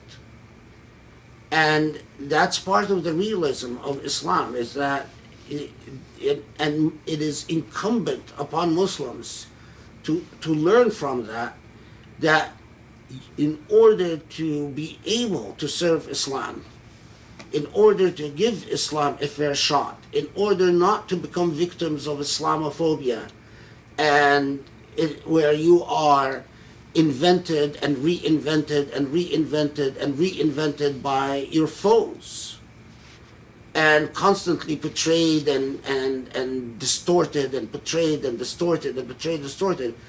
You need to be strong. You need to be powerful. And that is very much a part of your mission, to say, and if you try, now, no one, by the way, achieves advancement or any level of justice without divine intervention. I mean, not that I'm saying that it is, but look at American history. I mean, can you imagine if America was, if God would have willed and America had a Saddam Hussein instead of a George Washington? It would have completely gone off the rails. Was it coincidence that they had the set of presidents that they had? I mean, it took America a very long time before they eventually got a Trump. A Trump at a critical point in American history, the first 100 years, would have destroyed the U.S. forever. We have been history. We're gone.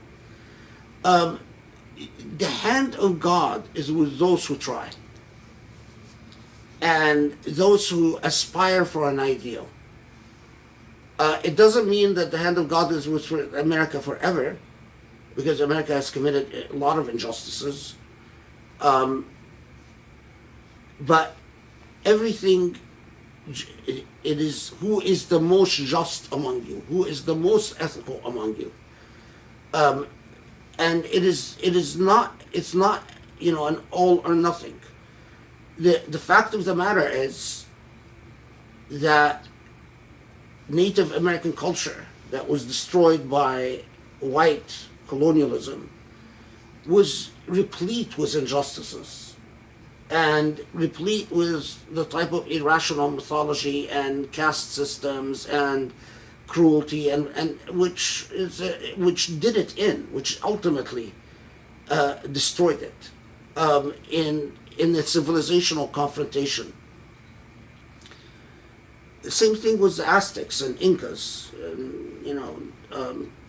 as barbaric as the Spaniards were, but they were relatively more moral than a lot of the Aztec culture, which relied on human sacrifices and so on. So, now, was the Islamic civilization achieved in comparison to the scales of justice that existed in the world at the time? There is no question that the Islamic civilization's advancements in the institutions of justice were advancements. The fact that the Muslim judiciary had basic concepts like no ex post facto law, there was a presumption of innocence, that you couldn't convict someone without a process and procedure and notice and opportunity, that you couldn't convict someone without evidence, that there had to be records of evidence, that the judiciary was thought to be, or there was a realization the judiciary had to be independent, and that it is not right to convict people according to the political will or in exceptional courts, or in other words, in comparison to what existed in the world, it was clear advancement, no doubt. And it is only the institutions of Orientalism that attempt to deny that because we're a colonized people. Any fair student of law, of comparative law, sees it very clearly. The advancements were marked and distinctive and all over the place. And when Muslims were no longer offered the best version in justice, the divine intervention was withdrawn, and they were allowed to crumble. That's Allah's sunnah in the Quran. Allah will help those who help themselves. You know, how many technological advancements in the West were due to coincidence? The thing about the history of science is how much it's replete with coincidence. What they call coincidence, I call divine intervention. And because they merited it, Allah knew that when Allah helps them in this way, they're not going to waste the divine intervention, unlike in our societies where, you know, people would discover things and corruption destroyed everything, which continues to be the age. I mean, I'm sure that Iran is full of a gazillion geniuses that could invent things left and right, but corruption sucks the life out of everything. Why would Allah help people like that? Why? It's not just if Allah did.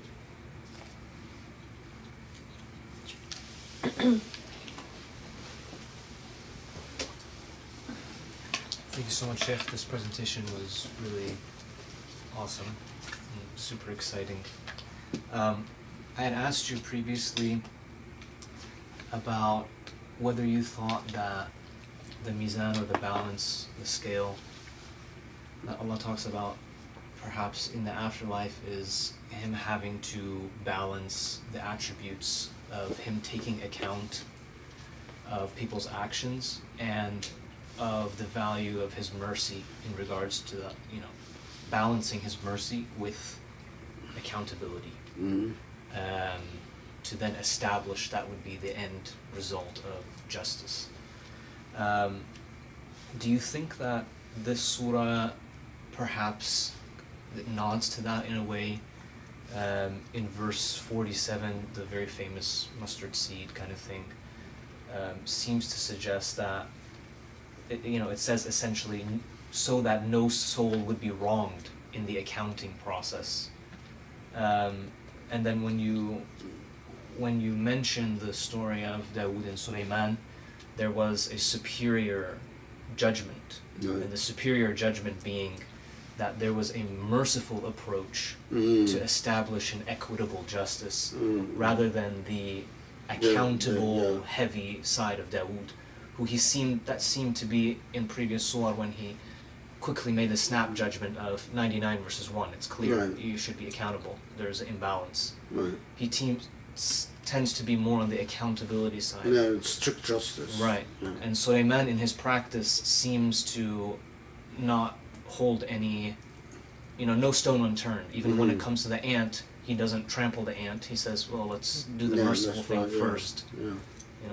So I'm wondering whether that is a nod there. And then secondarily, last night you mentioned that there is a link between Safat and this surah. And I wondered, when you mentioned the success of Dawood and Sulaiman, you mentioned power.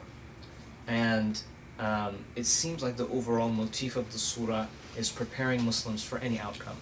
You may win, you may lose. You may win in an earthly way and have a great time, or you may lose in an earthly way and be accounted for it in the hereafter.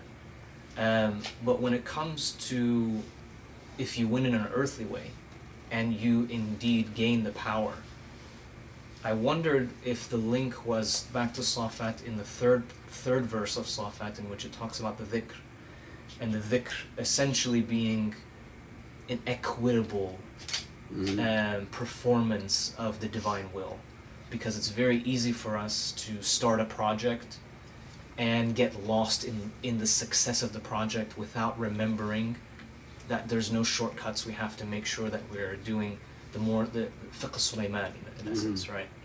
So I was wondering whether is that the link that you had in mind, or what is the link that you had in mind? The first about the nature of sort of strict justice was mercy. That's an excellent point. And I'm happy you brought it up, because it is precisely the superior justice is the ability to achieve equity as you achieve formal justice, and we know that humans has struggled with this, so much so that in the common law system there were courts of law and then courts of equity, because human beings set rules, and once the rules are set, judges tend to, or the mechanisms of the judiciary tends to enforce the rules regardless of whether the outcome make rational sense or not. Interestingly, in the Islamic legacy, Muslim courts never separated courts of justice from courts of equity. And it was expected that the judiciary was supposed to achieve both. In the dark ages of Islamic law, meaning as the age of colonialism, Islamic courts became increasingly absorbed by red tape and formalism, formalism in thinking, formalism in so many. But that's a really good point, because it is precisely, it's as if the challenge is not just to think of formal justice, but ultimately justice must resonate at a social level. All justice has to become social justice. And that's a huge challenge. And, without training in formal justice, social justice is not possible. But it's very dangerous to train in formal justice and stop there and not go beyond it. And we all know that there is, subhanAllah, on the one hand, there's the strict justice that no sin is going to, or no good deed will go unaccounted for, no sin will go unaccounted for.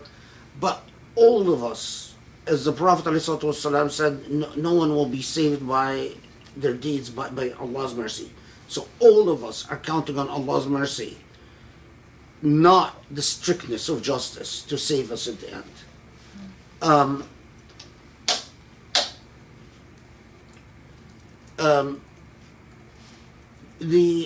The relation between Safat and Surah Al-Anbiya, one is what you've noted. I'm happy you brought this up. The other Can you is just paraphrase? Share. Yeah.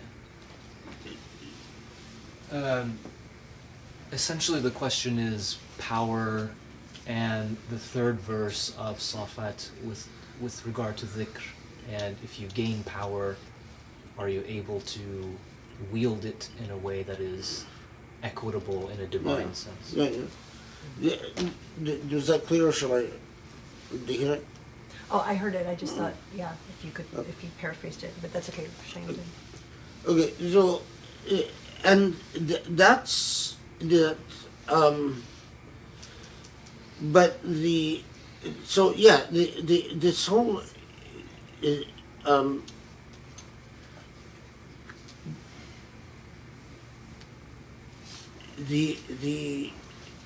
centrality of it's like saying it's not just about power. Power can aid dhikr, but power without dhikr is a disaster. But then the other relation, or the other connection between Safat and Anbiya is that Safat, like Surah Al-Anbiya, presented us with a telling of narratives of the prophets and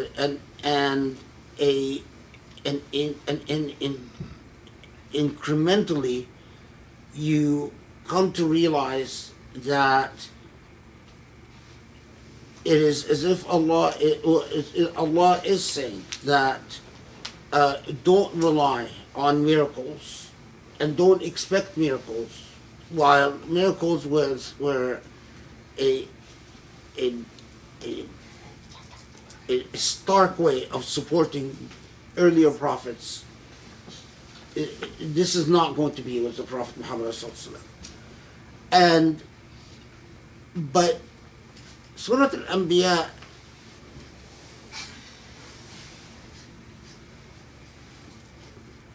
takes the same narratives of the prophets that we encountered in the Safat and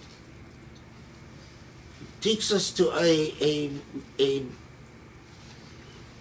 further understanding of their role, a further understanding of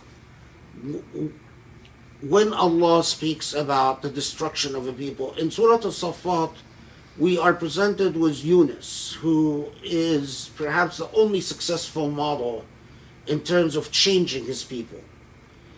And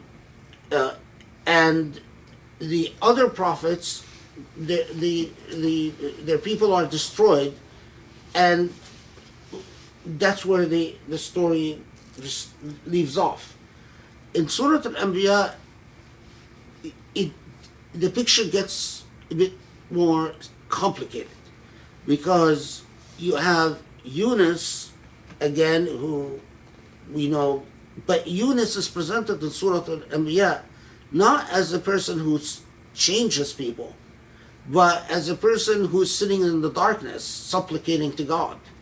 And those who are successful are Dawood and Sulaiman, and we sort of we see their success in a more idealized form. We're not told very much about their people at all. And then Ibrahim, who changes a people, but it is not the original people. And we are brought to an element of his success that has to do with his progeny, Ishaq, Ismail, and his grandson. So it brings us back to this whole issue of what success means in the life of a message, but we reflect upon it in a more sophisticated and layered and nuanced way than in a Safat. With Safat, it is destruction, destruction, destruction, and then newness, which is remarkable. And you find, I mean, although none of the commentators on the Quran noted that, but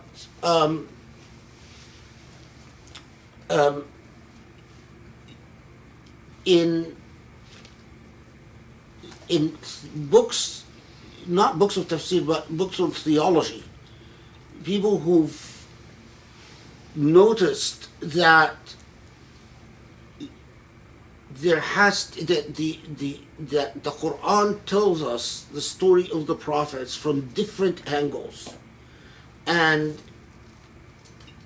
although it was never developed, but at least they noted that we ought to focus not on the story, not to interject in the story about the prophets whatever the surah does not tell.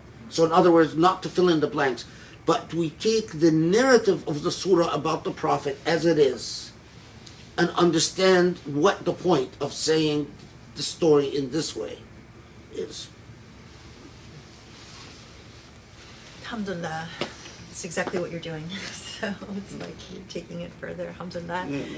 So we are out of time. It's really late. We need to stop. You haven't had dinner, but this has been an incredible session. And alhamdulillah, thank you so much. I'm sure that, you know, inshallah, maybe we'll have another opportunity to Give me back my book. questions. She took away my book. Okay, alhamdulillah. Ah.